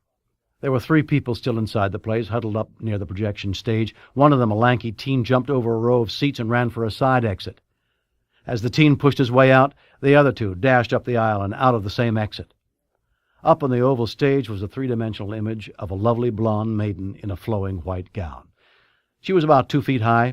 She was tied to a stake, and a ferocious emerald-green dragon was bellying toward her, snorting smoke and exhaling crackling orange flame. Rushing toward them on the back of an ebony stallion was a knight in gold armor who waved a golden sword. Jake took all this in while he delivered several sharp punches to his assailant's ribs and struggled to keep clear of the slashes of the whirring blade. Pivoting, Jake avoided him. As the muttering assassin sailed by, Jake reached out to give him several hard, chopping blows to the neck. The man started making gagging sounds. He crashed into the front row of seats, twisted around, and fell to the floor. Jake moved forward, kicking out. His booted foot connected with the knife hand, sending the buzzing blade spinning away into the surrounding dark. Jake grabbed hold of the man by the front of his expensive coat and tugged him upright. "Now, tell me what the hell is going on." The man's eyes suddenly snapped shut. He began to jerk convulsively, moaning. Yellowish froth came spilling across his lips. He jerked twice more, then ceased to breathe. Jake let go of him and took a step back. The man dropped to the floor, hitting it with both knees.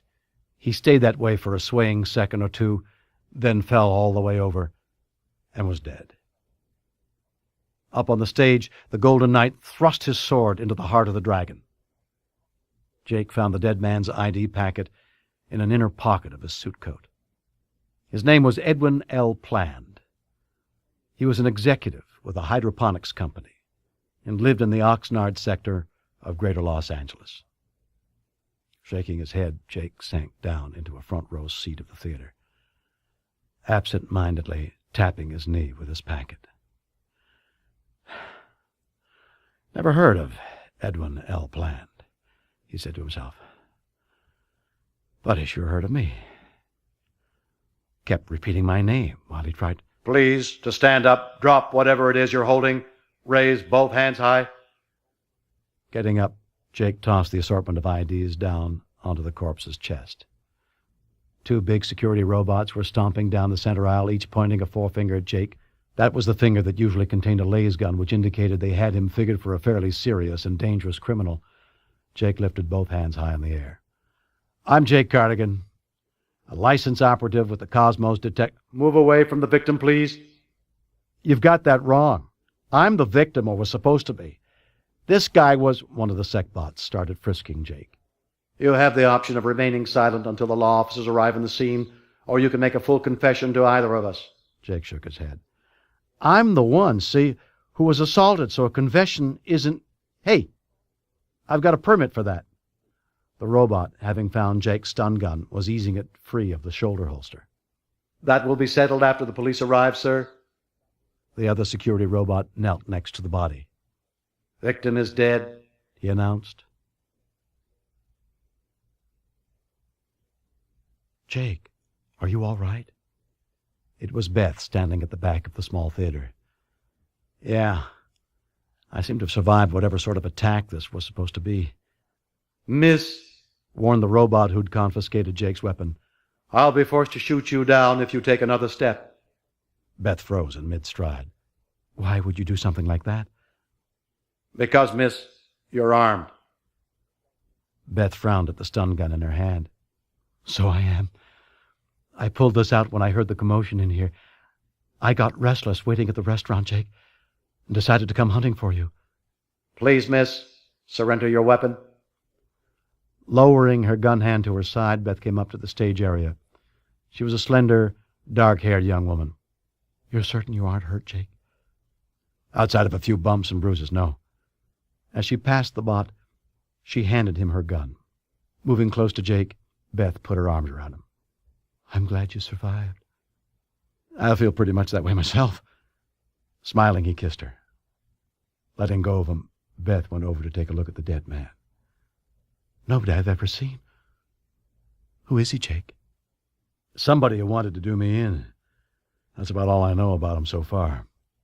A tall, raw-boned man had come into the theater and was making his way down through the shadows toward them. "Fellows, I'd like a word with you. I'm Agent McQuarrie with the Federal Security Office." He showed his ID packet to the standing SecBot. "I'm one of the government agents assigned to look after Miss Kittredge. I'll vouch for her and, with some reluctance, for Cardigan here." After the robot scanned the credentials, he returned the stun guns. "Forgive us for interfering with a government operation." "This isn't a government operation exactly," said the FSO agent, glancing over at the dead man. "He was trying to kill you, Jake?" "So he said." "Something left over from your work down in Mexico a few weeks ago?" "The Hokari cartel's defunct, so far as I know. So's Hokari himself." The kneeling robot got up. "This man, based on my prelim diagnosis, was poisoned." Jake frowned. "You sure?" "All the indications point that way, sir." Just then, a large black man in civilian clothes pushed into the theater by way of a side door. "Well, it's Jake Cardigan," he said as he joined the group. "Had another falling out with one of your tech buddies, did you?" This was Captain Hambrick of the Southern California State Police, Jake's former boss. Jake gave Hambrick a dark look. "You know damn well that I was cleared on all those tech charges." "Yeah, I heard about that, Jake. But it's funny I still can't shake the notion that you're tied in with the TekLords. Sooner or later, I can feel it, trust me, sooner or later, I'm really going to get something on you." Hambrick bent over the corpse. "Maybe today'll be the day." Jake and Beth were sitting on the shadowy last row of the small theater. The young woman, hand resting on the back of Jake's neck, was massaging gently. He was looking straight ahead, eyes narrowed. A half a dozen seats over, Agent McQuarrie was lounging in an alert way. Up front, Captain Hambrick was supervising a crew of 5. That included 2 men from his forensic squad and a white-enameled Medibot from the SoCal coroner's office. "So you really don't know the dead man?" Beth asked in a whisper. "No." "I don't like this. I was hoping we were through with the whole tech business." "No way yet of telling what prompted plan to make a try at killing me. It could turn out he's simply a freelance loon." "Who just ran into you here, today, by chance?" "Okay, somebody had to plan this little assassination attempt, but that doesn't mean anybody in the tech trade is involved. There are several—" "Cardigan!" Up near the stage, the captain was making a come-here gesture with his left hand. In his right, he dangled something in a plasac. "Yeah? You know what this is?" He held the small sack up. In it was a silver disc, about a half-inch thick, roughly 2 inches in diameter. "This is a variation on the sort of parasite control. Attach one to somebody and he becomes docile and obedient. This version here is a lot more sophisticated." "Meaning it took over plan? Made him come gunning for me?" "Exactly. You, of course, wouldn't know anything about that." "Never heard of this kind of parasite before." "This one is also capable, from what the coroner's office tells me, of delivering a fatal dose of fast-acting poison." "That's what killed him?" "Pretty certain it was. It can be activated from a distance. That eliminated plant as a source of information." "Have you checked him out?" "Legit businessman. No criminal record. Was supposed to meet a client over in the Westwood sector for lunch, but he never showed up. His air car is parked outside the Supermall in lot 13J.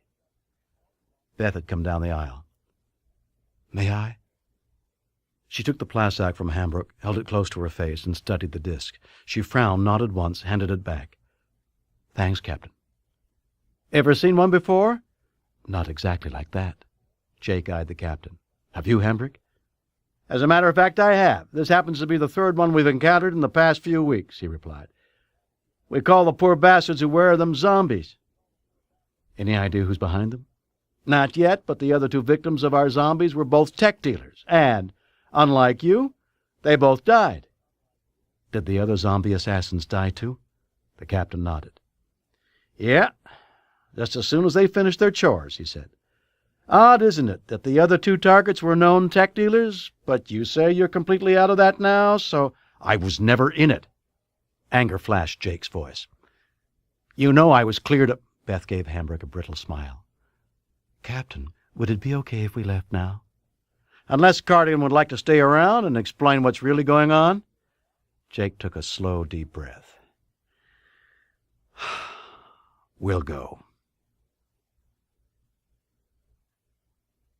Beth had insisted on piloting Jake's air car, rather than assuring her again that his tussle with the zombie hadn't done him any serious damage. He settled into the passenger seat. They were flying toward Beth's beach condo in the Laguna sector. The afternoon rain wasn't as heavy as it was earlier, but a thick gray fog had started drifting in from the sea. The towers of greater Los Angeles were already shrouded, and most of the huge vidad billboards down below showed only as agitated blurs of color. "From what the captain told you, this has to be tied in with the TekLords somehow, the attempt to kill you." "I got the impression you recognized that parasite gadget that was used to control Plan. Turned him into what the cops are calling a zombie. She concentrated on her flying. It reminded me of something, that's all. Reminded you of what? She shrugged the shoulder nearest him. Nothing important. He turned in his seat, taking a look out the rear window. McQuarrie's still on our tail. He's okay for a government agent. Much better than Agent Wiener on the graveyard shift. I know they mean well, but sometimes all this surveillance really annoys me. Beth, your father is still potentially in a position to wipe out most of the tech trade. That's why the government has to be interested in your well-being. My father, the great scientist, she said, bitterness in her voice. I don't have much contact with him anymore after Mexico. I'll never work with him again, I know that. Even so, you'd make the TekLords a terrific hostage. Beth sighed. Father hasn't even recovered from what he went through down there. Since he got back to this country, he's been at that government rehab center up in NorCal. It may be months, Jake, before he's ready to finish up the work that remains to be done on his anti-tech system.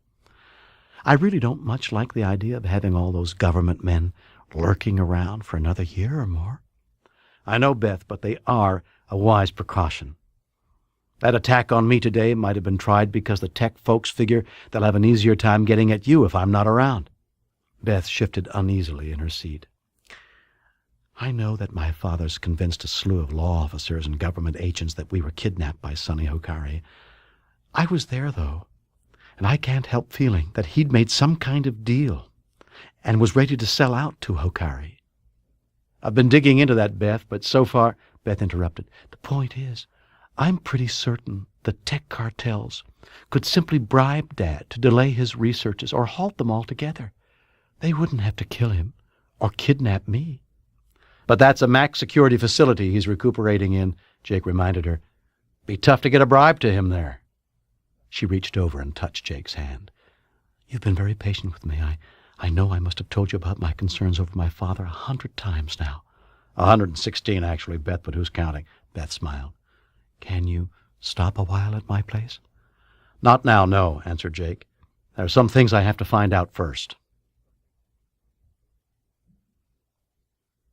The computer terminal chuckled. Just kidding. Jake tapped the finger of his left hand on the arm of his desk chair. Anytime you feel ready to continue, Roscoe. Roscoe-2279/FS was displaying a drawing of an enormous stack of papers and memos on his 3-foot square screen. When you asked for a list of people who might still have it in for you, Jake, I couldn't help whipping up this little cartoon. Or I might have simply started running off pages of any one of the GLA VidPhone directories. The overall notion being that in your years as a SoCal state cop, you made considerable enemies. Okay, just tell me what you got on the Hokari tech cartel. A picture of an ebony urn appeared on the screen. Here you see all that remains of Sonny Hokari. And his whole organization is definitely out of business? According to all our Cosmos sources, the Hokari cartel is no more. But let me double-check. Here's something soothing for you to look at while I'm digging, boss. The terminal hummed a 21st century show tune, showing Jake a picture of a mountain lake. Roscoe, why'd they design you to be such a— Okay, here's the dope. There's not a single indication that any of Hokari's former business associates are planning to bump you off in revenge. What about friends and relatives? None left above the ground. Sonny did have a sister. Picture in a sec. Here you have Frances Hokari, also known as Tora, killed in a maglev railroad accident 5 months ago just outside of Tokyo. I'll round up a pic of her urn in a— You can forget that. Now check on Bennett Sands. Coming up. Still locked away in the hospital wing at the Fed MaxSec prison up in Walnut Creek sector of the Bay Area. Soon as he's in good enough shape, the docs are going to fit him with a cyborg arm to replace the one you lopped off the poor bugger down in Mexico. I didn't do that. Nobody would blame you if you had, pal. The guy was making it with your missus off and on for years. He helped set you up to take that fall that landed you in the freezer. Then the guy— Has Sands had any visitors? Are you still carrying the torch for your used-to-be wife? Just between you and me, it looks sort of fishy that she resettled up in Frisco. In case you're fuzzy on your NorCal geography, San Francisco is just a hop, skip, and a tube ride from Walnut Creek. Jake leaned back in his chair. Next, I want whatever you can get on a couple of recent killings here in the GLA area. Zombie murders, the police are calling them, and the screen turned deep black. I can't tap into any of our usual sources of police information. There's a sec lock on that zombie stuff, Jake. Jake was thinking about how to circumvent the sec lock when his partner, Sid Gomez, breezed in. We've got to go to work muy pronto, Jake. Come on with me. We just have time to get to a funeral. Gomez guided the agency air car through the rain-filled twilight. Jake was slouched in the passenger seat. Whose funeral is it, by the way? Don't get too emotional and tearful when I tell you, amigo, cautioned his partner. But we're en route to Kurt Wintergild's obsequies. Jake sat up. That son of a bitch? I'm glad we decided against having you deliver his eulogy. I never even heard he was dead. For reasons best known to themselves, the International Drug Control Agency hasn't released the news of Wintergild's death to the media, said Gomez, even though he was field director for the whole damn western United States. Our client is going to provide details. And who's our client? We'll meet him while they're cremating Wintergild. Except for 13 rented male and female androids, there were few mourners in attendance. One was Gunnar Gans, a lean black man of about 40. Jake recognized him as an agent with the tech division of the United Nations International Security Agency. After the service, the androids tearfully filed out of the chapel. Gans, very cautiously, approached Gomez and Jake and identified himself as their client. In the now empty chapel, with mournful music still being piped in, Gans explained that he and Wintergild had been lovers. In fact, they'd been in bed together when a crazed woman burst in, muttering that Wintergild must die. She'd shot him with a laser gun. From the description of the assassin who went into convulsions and died immediately after completing her mission, Jake realized that she, too, was a zombie. Jake turned to Gans. In the days just before he was killed, what was Wintergild working on?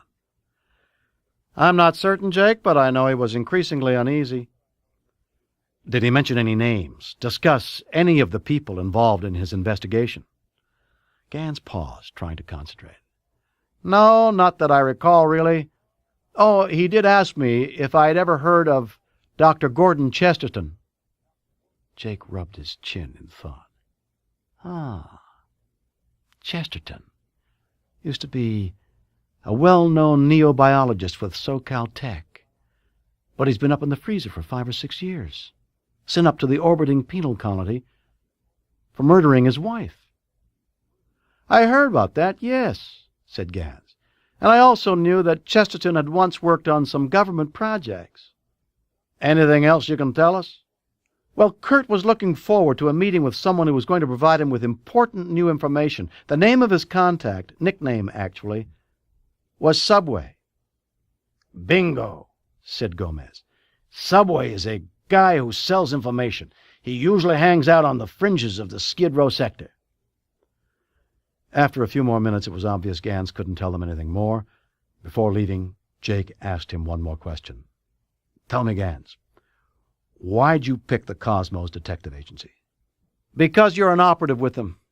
Kurt loathed you as a person, but he told me you were a fairly honest man and a first-rate investigator. Jake grinned and shook his head.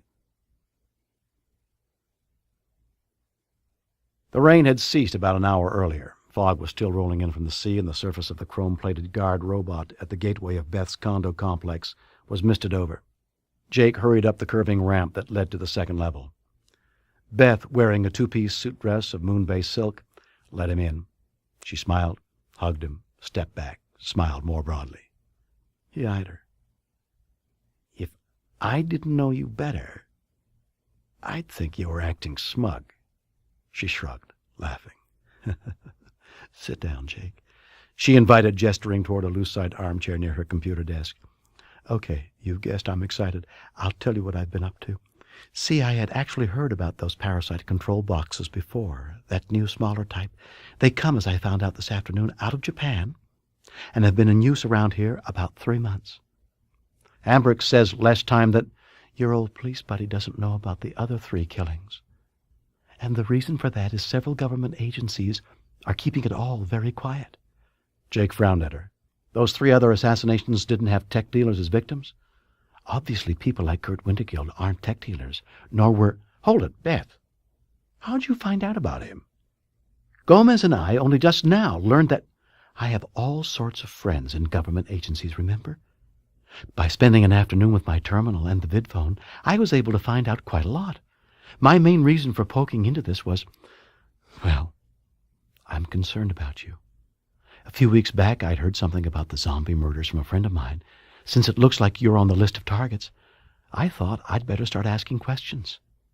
The first victim was a professor at SoCal Tech. She was with the NeoBio department, but a decade before, she was doing secret government research.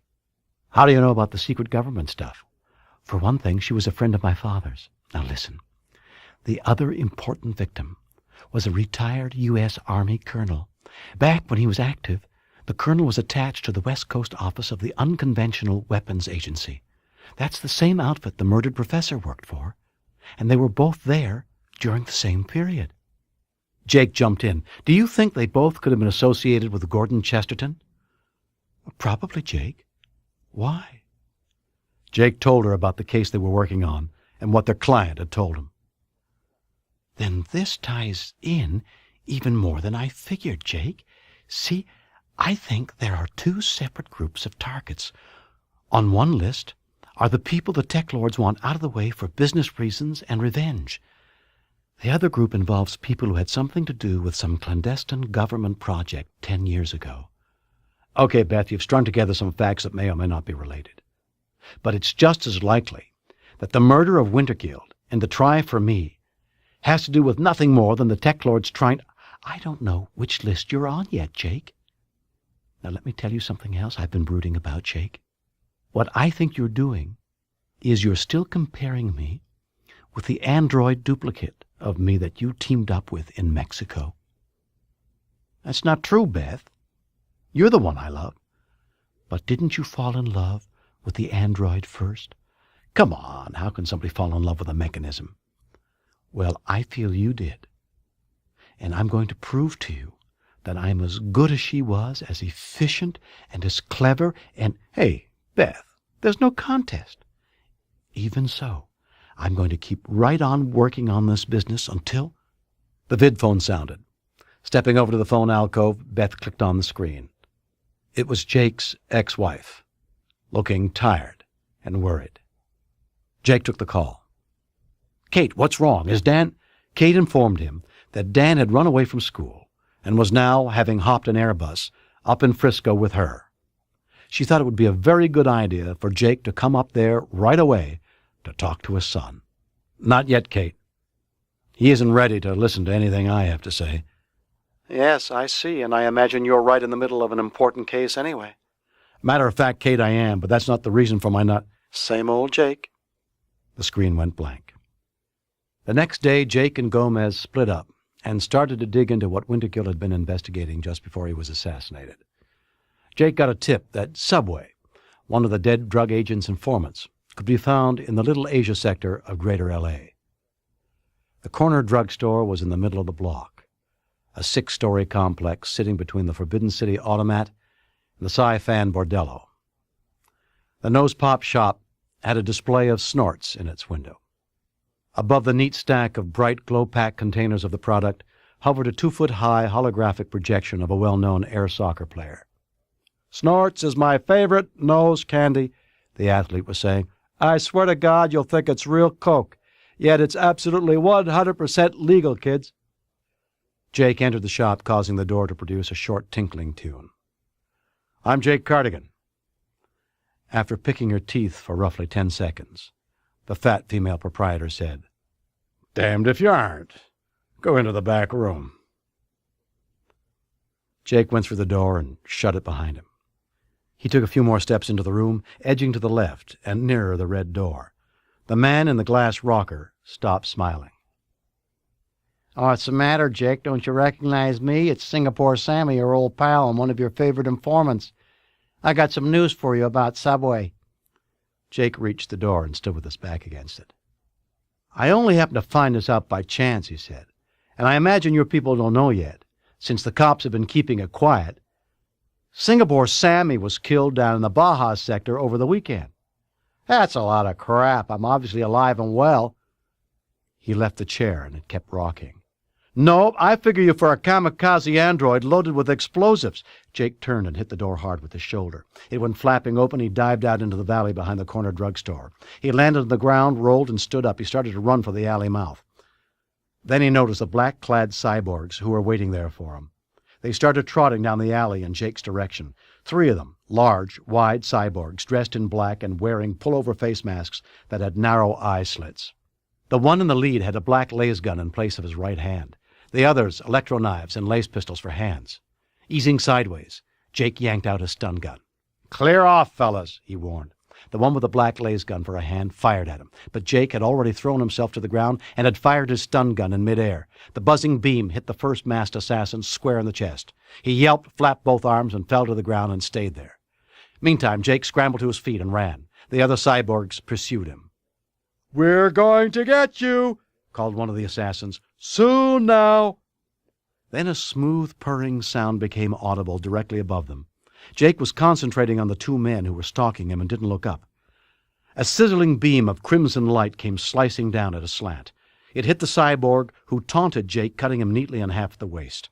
When the remaining assassin saw the 2 chunks of his associate slap to the ground, splashing blood and innards, he yelled, "Holy shit!" spun on his heel and fled. "Jeez, it's a good thing I got here when I did," remarked an amplified voice from above. Jake, stun gun still in hand, looked up at the rainbow-hued air car that was dropping down for an alley landing.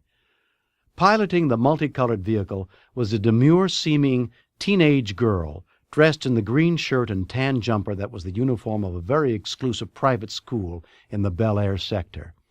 The car settled down near him, and the passenger side door popped open. The dark-haired girl leaned and smiled across at him. "I don't think you could have saved your ass without my intervention, Jake." "Playing hooky today, Mary Alice?" "Sish. Is that the thanks I get for pulling your nuts out of the fire?" "I think I was winning the contest on my own, and if—" "Hey, Jake, hop aboard. My uncle sent me to find you, and he wants to talk to you." "I don't think I want to talk to him." "Hey, it's better than staying here, isn't it?" "True." Jake hopped up into the passenger seat, and they headed for her uncle's, who was Leo Donnelly, the mafia head in SoCal. The Donnelly estate was underwater, protected by a vast watertight plastic-glass dome. It covered 3 acres off the coast of the Malibu sector. Leo Donnelly was sitting with Jake on the terrace that overlooked the tennis court. "I was a cop when I first met you," Jake reminded Leo. "That automatically makes us opponents." "Yeah, but right now we have the same enemies, the TekLords." "True, but that's not a hell of a good basis for a friendship, Leo." Donnelly leaned forward, resting his hands on his knees. "You know, we've been putting a lot of money into developing coke. To our way of thinking, and market research tends to back this up, Jake, coke is the best synthetic drug available today." "Yeah, but it's still illegal, and anything I do won't be, so you guys can then move in and peddle KOKE. Right, Leo?" "Hey, I'm not asking you to endorse our product." Donnelly looked again at the tennis game. "Although, of all the so-called dangerous drugs, coke is the safest. If we could only legally advertise the stuff, explain to the public that here they have a product which—" "Is this all you wanted to talk about?" "No, I got a couple of other things." Leo left his chair and went over to lean against the railing. "Jake, we've been picking up reports that the tech bastards have put out orders to have you killed off." "I already suspected that. Do you know why they're gunning for me?" "All we know so far is that they want you put out of the way as quickly as possible." "Does it have something to do with what happened to Sonny?" "Not sure, but it looks like the orders came out of Japan." "From who?" Donnelly gave a negative shake of his head and returned to his chair. He leaned back and gazed up at the brightly colored fish that seemed to be flying up above. "Can't answer that one yet, Jake." "What about Wintergill?" "That son of a bitch. I never got along with him." "Did the order to kill him come from the same people who want me extinct, Or did you folks have him taken care of? Nah, we don't operate that way, Jake. Rubbing out government agents is unlucky. All we know about the Wintergilt kill is that he was getting too close to something big the TekLords have in the works. Something new they're planning? That's what we suspect. Have you heard anything about it? No. When you find out, let me know. Come on, Leo, I work for the Cosmos Agency. Anything I find out, I pass along to our client. Jake stood. I have to be moving along, Leo. I appreciate your taking the time. He rose. I can, with no trouble at all, put some of my people to looking after you. From what Mary Alice was saying, you could use a little extra protection these days. No, thanks. Mary Alice bounced into the room. I'll run you back to your office, Jake. Leo gave her a stern look. Don't you have any studying to do? All done. Okay, but don't go insulting Jake, and absolutely no stunt flying. He held out his hand. Jake hesitated a few seconds, then shook it. Jake and Gomez met at dusk in Tower 2 of the Cosmos Detective Agency with their boss, Walt Boscom. Sitting on the edge of his wide, lucite desk, one leg dangling, the small, compact, and rumpled Bascom listened to their accounts of what they'd dug up so far. Jake gave an account of what had befallen him in the Little Asia sector, and of what the local mafia chief had told him. Gomez, who had had a less lively and violent time with his sources of information, heard the same Wintergilt story. Wintergilt was knocked off because he was getting too close to finding out what the tech people were planning. Gomez also learned that several important members of the biggest tech cartels would be meeting up in an orbiting satellite known as the Casino. Bascom looked at his two agents. Well, boys, if what the TekLords are up to is of sufficient importance, we ought to be able to earn considerable government gratitude if we come up with some answers ahead of them. Cosmos can always use more gratitude, and there might be the possibility of financial reward on the side. Jake cocked his head. So we keep working on the tech angle as well as Wintergilt's murder? Bascom nodded. One of you lads should keep digging here in GLA, while the other gets his butt up to the casino. You can catch a shuttle out tonight. In fact, arrive there ahead of this scheduled tech meeting. Gomez glanced over at his partner. Since I am fonder of games of chance, amigo, I volunteer to make the jaunt. Good, said Jake, thinking about his son. I'd rather stay here just now. That night, Beth filled Jake in on her research. A decade ago, Dr. Gordon Chesterton, as well as the two victims of zombie killing, had all worked on a secret government project perfecting a synthetic plaque virus. Since biological weapons of that sort are no longer legal, all their notes and samples were supposedly destroyed long ago. As they talked, the vidphone sounded. It was Dan on the vidphone screen. Is my father there? Jake hurried over to take the call. You look very upset. What is it? You don't have to do anything about this, Dad, if you don't want to, but I thought I'd better call you. Mom's sick. What do you mean? Is she with you now? No. She's very ill in the hospital. I'm afraid she's going to die. What's wrong with her? Nobody's sure yet. The doctors think it may be a virus. It came on very suddenly. I figured I'd better phone you even though you aren't actually married anymore. I'll be there as soon as I can. Where is she? The Marina Hospital here in Frisco, Dad. They got her in the isolation wing. But I'm here in the reception area. If you're too busy, I'll be there in 2 or 3 hours. He hung up. Beth took a sharp breath. A virus? It's okay, darling, just a coincidence. I'm going to call Bascom and tell him I have to take the day off from the Wintergilt case. Jake, I'll come along with you to San Francisco. A worried look crossed Beth's face. You're not going to do this just for Kate, are you? No. Mostly for my son. Jake met his son in the reception area of the isolation wing of the hospital. Dan led him to an empty cubicle and punched up room 134. Jake's ex-wife appeared in the screen. She was lying on her back in a narrow floating airbed covered to the waist with a thin white plaid sheet. Her face was deeply flushed and perspiring. Her eyes were closed, underscored with dark shadows. A white enameled Medibot was in the process of administering a shot with a needle gun that was attached to its wrist. Dan turned to his father. "She's not... You don't think she's going to die?" "No, son. Don't worry. I don't think she'll die." Jake hoped it didn't sound like the lie he thought it was. Nearly an hour later, Jake and Beth were in the office of Dr. Goodwacken, the director of the isolation wing. Very grudgingly, the doctor explained the situation. "It has been decided, after discussing the entire situation with local and state governments, to keep this quiet as long as possible. But since I'm now being pressured, well, to put it bluntly, your former wife, Mr. Cardigan, has fallen victim to a very dangerous and highly contagious virus. It appears to be something no one has encountered previously, not even the disease monitoring stations around the world." "Doctor, does she have a synthetic virus, something cooked up in a lab?" "It appears to be, yes, though thus far we haven't been able to identify it." A look of amazement crossed Jake's face.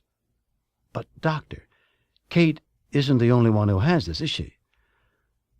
The doctor turned away from them before answering. "During the past week, there have been over 100 cases brought into our hospital alone.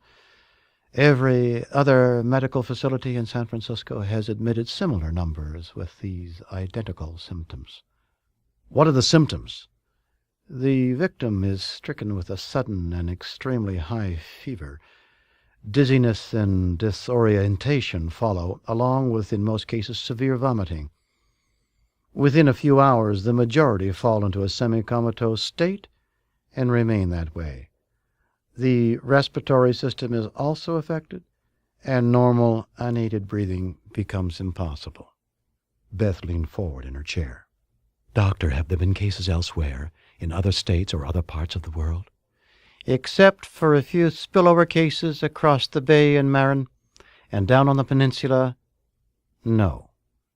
"Well," said Jake, "that means the virus, whatever it is, has only been turned loose in Frisco." The doctor nodded. "We suspect as much and are assuming it's the work of some terrorist group. As yet, however, no one has claimed responsibility or made any demands. As for a cure, so far nothing. We've tried works. We suspected it may be something that was originally developed in a government lab somewhere. If that's the case, then we may be able to determine the antidote. Naturally, we have queries out to various government agencies to help." "How long," asked Jake, "do the victims live?" "It varies. We've had some who survive for only 2 or 3 days. In the case of your ex-wife, where the patient is relatively strong and healthy, we anticipate she may live as long as 10 days or 2 weeks. "What about my son catching it?" "We've just decided that anyone who's had prolonged contact with a plague victim ought to stay here in our observation wing." "Good idea. I'll talk to Dan." Jake stood up. "And maybe I can find an antidote for this plague."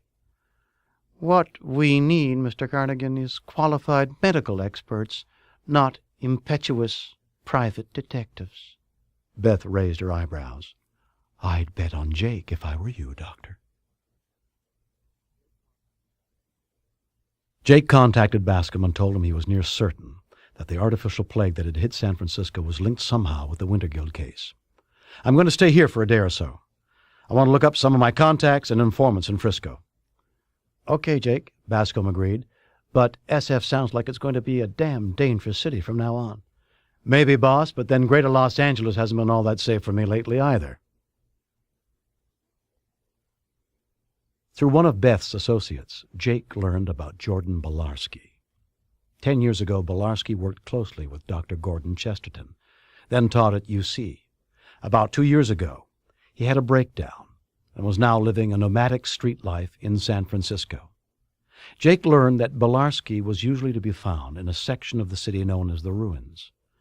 After the big quake of 2117, most of the Tenderloin area had collapsed, and so far it hadn't been rebuilt.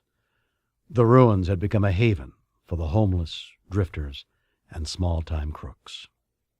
The twilight brought a chill wind with it. Wisps and tatters of fog were beginning to drift across the Ruins. Jake saw a scatter of lights, portable electrolamps mostly, and a few cook fires. Near a great tumble of debris that had a light sign reading Elm Hotel protruding from it midway up, 3 lean boys of about 11 or 12 were cleaning a bird that was probably a seagull. A small cook fire sputtered nearby. Jake approached them. "I'm looking for Bolarski."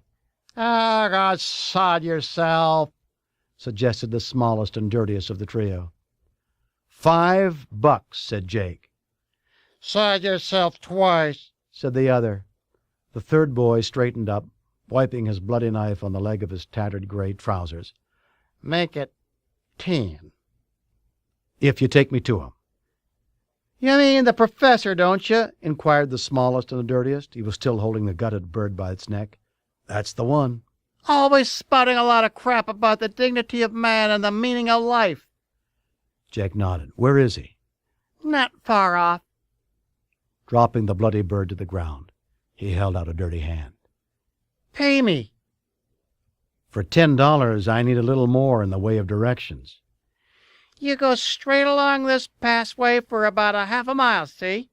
And then you'll come to a building that's got a sign out front saying Pete's Barber Shop and Whorehouse. Right around the corner from that, that's what's left of a public fountain and a bit of grassy park. The professor's usually there this time of night, preaching away." Jake passed him a banknote. Then, as the 2 other boys closed in on the smallest, Jake added, "I'll be coming back this way, fellas. He'd better still have his money." The boy with the knife smiled thinly. "Oh, sure. We won't pick on Danny." Jake looked at the kid. "That your name?" "Maybe." Not a bad-sounding name. "Mine's Wally," volunteered the one with the knife. Not bad either. Jake resumed walking. "Don't hurt him, Wally." "Oh, sure, you got my word." Laughter followed Jake. The fog was rolling in thicker, pouring down over the dark piles of rubble and jagged fragments of walls, filling up the narrow passway. After a few minutes, he heard a voice. "Are we put on this earth? You've asked yourselves that often? I know I have. Well, I've thought a lot about the answer. I've thought a lot about the answer. The purpose of life is to be kind to one another, to help one another." Jake saw him now. It was, judging by the few photos he'd been able to dig up, Jordan Bolarski. The man was tall, gaunt, with curly blonde hair. He was wearing faded pants, at least 5 ragged sweaters, one on top of the other, and around his long, thin neck was wound a new-looking scarf of bright crimson. He was mounted up on a low pile of bricks near a patch of dry grass, shaking his fist as he spoke, staring intently into the mist as though there were an audience surrounding him. But there was no one at all attending his lecture. "Yes, I know what it is to betray your purpose, to spoil your life by compromising what it is that you—" "Professor Bolarski." Jake had stopped a few feet from him. "Save your questions until after my talk." "I want to see you about Gordon Chesterton." A look of pain touched Bolarski's face, and he made a brushing motion at the swirling mist. "They're already dead. Yes, it's much too late to stop that now. Oh, by preaching to the crowds, I can sometimes—" "We've got to talk about Chesterton." "Chesterton?" Bolarski shivered, his whole body rattling. "They told me it was my duty, but they were wrong. Gordon tried to— Did you say you knew Gordon?" "Only by reputation." "An evil man, sir. I found that out much too late, but extremely convincing. Gordon swore to me that XP-203 was essentially a good thing." Bolarski stopped talking, turned his head away, and stared into the fog. "I seem to have forgotten so much. Maybe that's what life is about, forgetting." Jake urged him on. "Please try to remember about XP-203. Bolarski stared at Jake hard. They told me it was the sort of biological weapon that would, of course, never actually be put to use. Yes, one that would only serve to frighten and intimidate the enemy, whoever the enemy might be at the moment. They used it in Brazil. Did you know that? No. We killed 3,648 people, children among them. 964 children under the age of 10. XP-203 got out of hand, they explained. It was only supposed to kill a few troops as a demonstration of its potential. Got out of hand. 964 kids. Can you tell me, is XP-203 Chesterton's synthetic virus? Yes, Chesterton's and mine. You perfected the stuff and it worked? 964 kids, yes, it worked. But XP-203 was supposed to have been destroyed years ago, wasn't it? So they told us. Could any of it have survived? Could someone have access to a supply or manufacture and do... Have you ever wondered what we are placed on Earth for? Do you think it could be so that we can kill 964 children, none over the age of 10? Jake took hold of Bolarski's arm. Did you and Chesterton also develop an antidote? Bolarski threw Jake a disgusted look. The United States government never accepts a new lethal virus unless you provide an antidote. But that's of no importance now. My mission now is to preach to the multitudes. Jake tightened his grip. I'm near certain your XP-203 is what's being used here in Frisco. You know how to stop it? Do I? Bolarski pressed a wadded-up crimson scarf to his chest. I wasn't aware that the government had any further use for my services. How many children do they want killed this time? You'll have to come with me, Bolarski, to explain. You don't understand.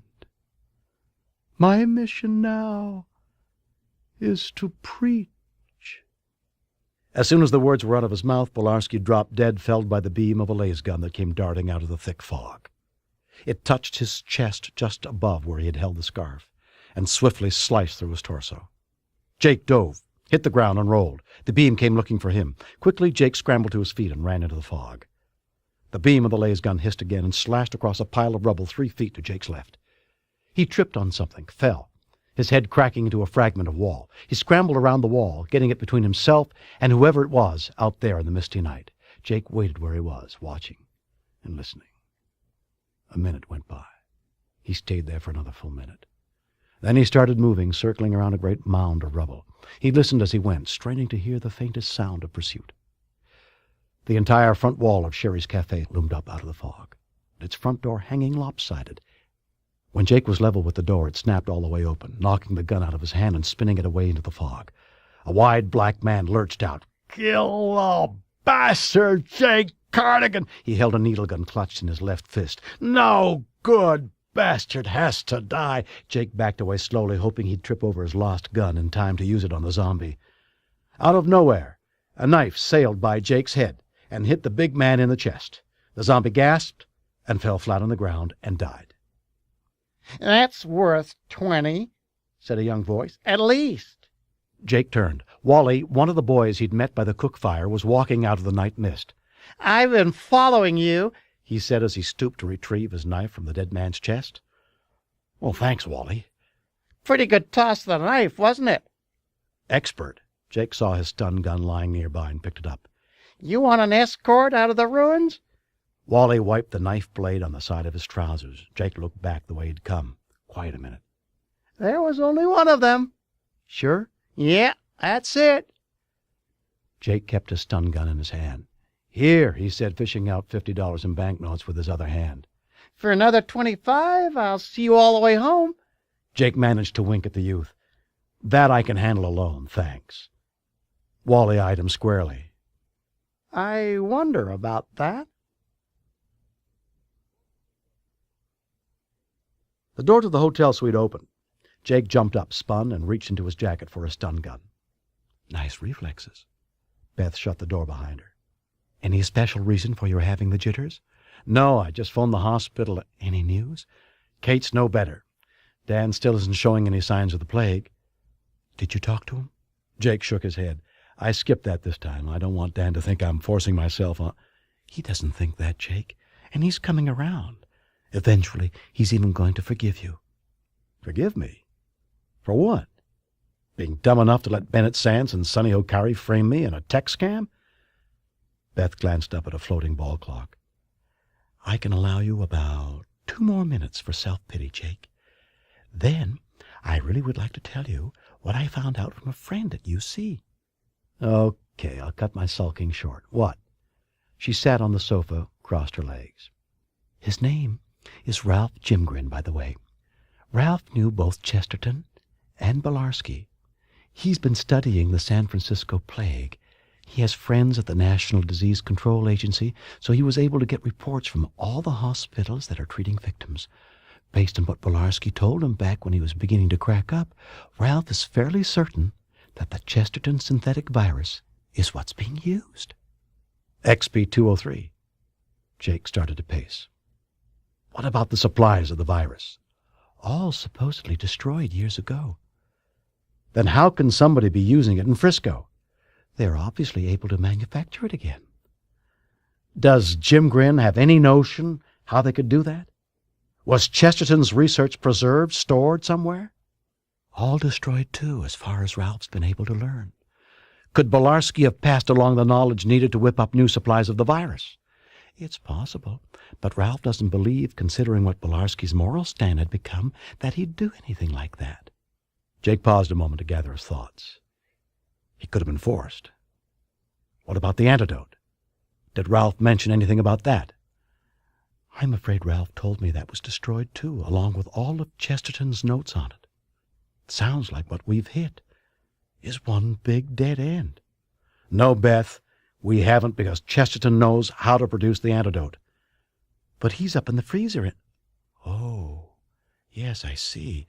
He can be revived and questioned. I'm going to talk to Bascom. He'll finagle us a reanimation order, and then we'll go to the freezer. Are you up to doing that? She watched his face. You were locked up there unfairly for 4 years.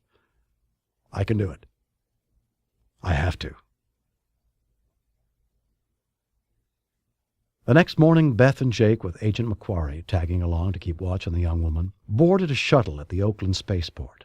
It took them up to the orbiting penal colony known as the Freezer, where thousands of prisoners were kept in suspended animation. The desk recognized him. Prisoner number 19,587, it said as the recog camera mounted on its top scanned Jake. He was sitting in the steel visitor's chair in the center of the oval room. Everything here was gray. I'm Jake Cardigan now, he corrected, spreading the various forms and permits he had brought with him out on the desk. I've got a temporary resurrect order for prisoner number 18,977, Chesterton, Gordon. You've already been notified of that. Forgive me, yes. For just a moment there I thought you were coming back to stay with us again, prisoner number 19,000. Oh, Mr. Cardigan, you'll be escorted to the resurrection wing, prisoner 19th. Oh, there I go again. Old habits die hard. You'll be escorted to a processing room in the resurrection wing, Mr. Cardigan. You'll have to go alone. A gray panel in the gray wall slid silently open. A gray robot stepped 2 paces into the room. I've come to escort Mr. Cardigan. Jake hesitated for just a few seconds on the threshold of the small processing room. Although it wasn't the same one, it was very similar to the chill, metal-walled room he'd wakened in just weeks ago after his 4-year stretch here in the freezer. Something wrong, sir? Inquired his robot escort. Nothing, no. He went on in. There was a white metal table at the room's center. Dangling above it was an assortment of wires and tubes. There was a large gunmetal robot standing next to the table, and in the far corner, a single gray metal chair. Jake felt some momentary tightness in his chest as he crossed the small, cold room. His escort had remained in the corridor. If you'll be seated, sir, the body of prisoner number 18,977 will be brought here immediately, and the revival proceedings can begin. A full 9 minutes later, a chrome-plated robot in a gray suit came in. Would you mind coming with me, Mr. Cardigan? I'm supposed to be waiting here for Dr. Chesterton's arrival. We've experienced a slight snag. What sort of a snag? If you'll accompany me, an explanation will be provided. Okay. He moved to the door. Nice meeting you, he said to the big robot beside the white table. 2 androids, 3 robots, and a human were standing around something on the floor of the large gray room. The human, a fat man with short-cropped blonde hair and a bright pink face, stepped clear of the group to frown at Jake as he was escorted in. "What do you know about this, Cardigan?" A dark-haired female Andy in a chrome-plated robot moved aside so that Jake could get a look at what they'd been circling. It turned out to be an opaque plastic glass coffin, the lid off and leaning against it. The coffin was empty. Jake rubbed his thumb knuckle across his chin. "Is this where Chesterton was supposed to be reposing?" The fat man shot Jake a dark look. "It is. Would you have any idea where he is?" "Not me. Seems to me you folks are in a better position to answer that than I am." "I'm Deputy Warden Silverman," the fat man said. "I was here while you were serving your sentence, Cardigan." Jake tapped the empty coffin with the toe of his boot. "We didn't meet at the time. I came up here to the freezer, not a favorite spot of mine, specifically to talk to Chesterton. If I'd known in advance he was missing, I'd have spared myself the trip." "He's not necessarily missing, Mr. Cardigan." It's possible, suggested the dark-haired female android, that he's simply been misfiled. "How often does that happen?" Never. But it remains a possibility. Jake eyed the fat warden. "I've never heard of anybody escaping from up here." The warden nodded. "Yeah, that would be impossible, since all our prisoners are kept in a state of suspended animation. Also, we have a very efficient security system. No one could have broken in from outside and sprung them." Jake nodded at the empty box. "How often do you check the coffins?" "We prefer to call them resting cells." "How often?" The dark-haired android answered, Every cell is constantly monitored electronically, Mr. Cardigan. "But do you ever actually look inside them?" In the case of long-term prisoners such as Dr. Chesterton, we do that once every 6 months. "When was the last check made?" 4.5 months ago. "And he was here then?" If he hadn't been, the inspector for that tier of the penal colony would have reported it. Jake kicked at the coffin again. "Why didn't your monitoring gear notice he wasn't inside here?" "We're investigating that," said Silverman. Tampering. "How's that?" A report's just coming in. The robot tapped his temple. The monitoring equipment connected to the rest cell of prisoner number 18,977 has had a diverter box attached to it. "Feeding in fake information," observed Jake, "for the last 4 or 5 months. The deputy warden frowned deeply. "This is extremely serious. It's starting to sound as though this prisoner has been smuggled out of here. Something that has never happened before." "But maybe, Deputy Warden, it has happened before," suggested Jake. "I want to talk to Warden Neuenhaus." "It's impossible. The warden is at his home in the Malibu sector, and you can't disturb him over—" "Since I graduated from this institution, I have heard some rumors. Supposedly with enough money and enough influence, people have been able to buy their way out of the freezer." "Absolutely untrue, and if you spread such stories, Cardigan, you'll find yourself sued for slander." "It's only slander," Jake reminded him, "when it isn't true." Don't, advised Jake. Warden Neuenhouse's right hand stopped in midair. Near his armchair, a black lace gun rested on the tabletop, barrel touching an ivory ball clock. This is a very serious matter. Coming into my home and threatening me with a gun. Jake grinned, keeping his stun gun aimed at the tall, thick-set man.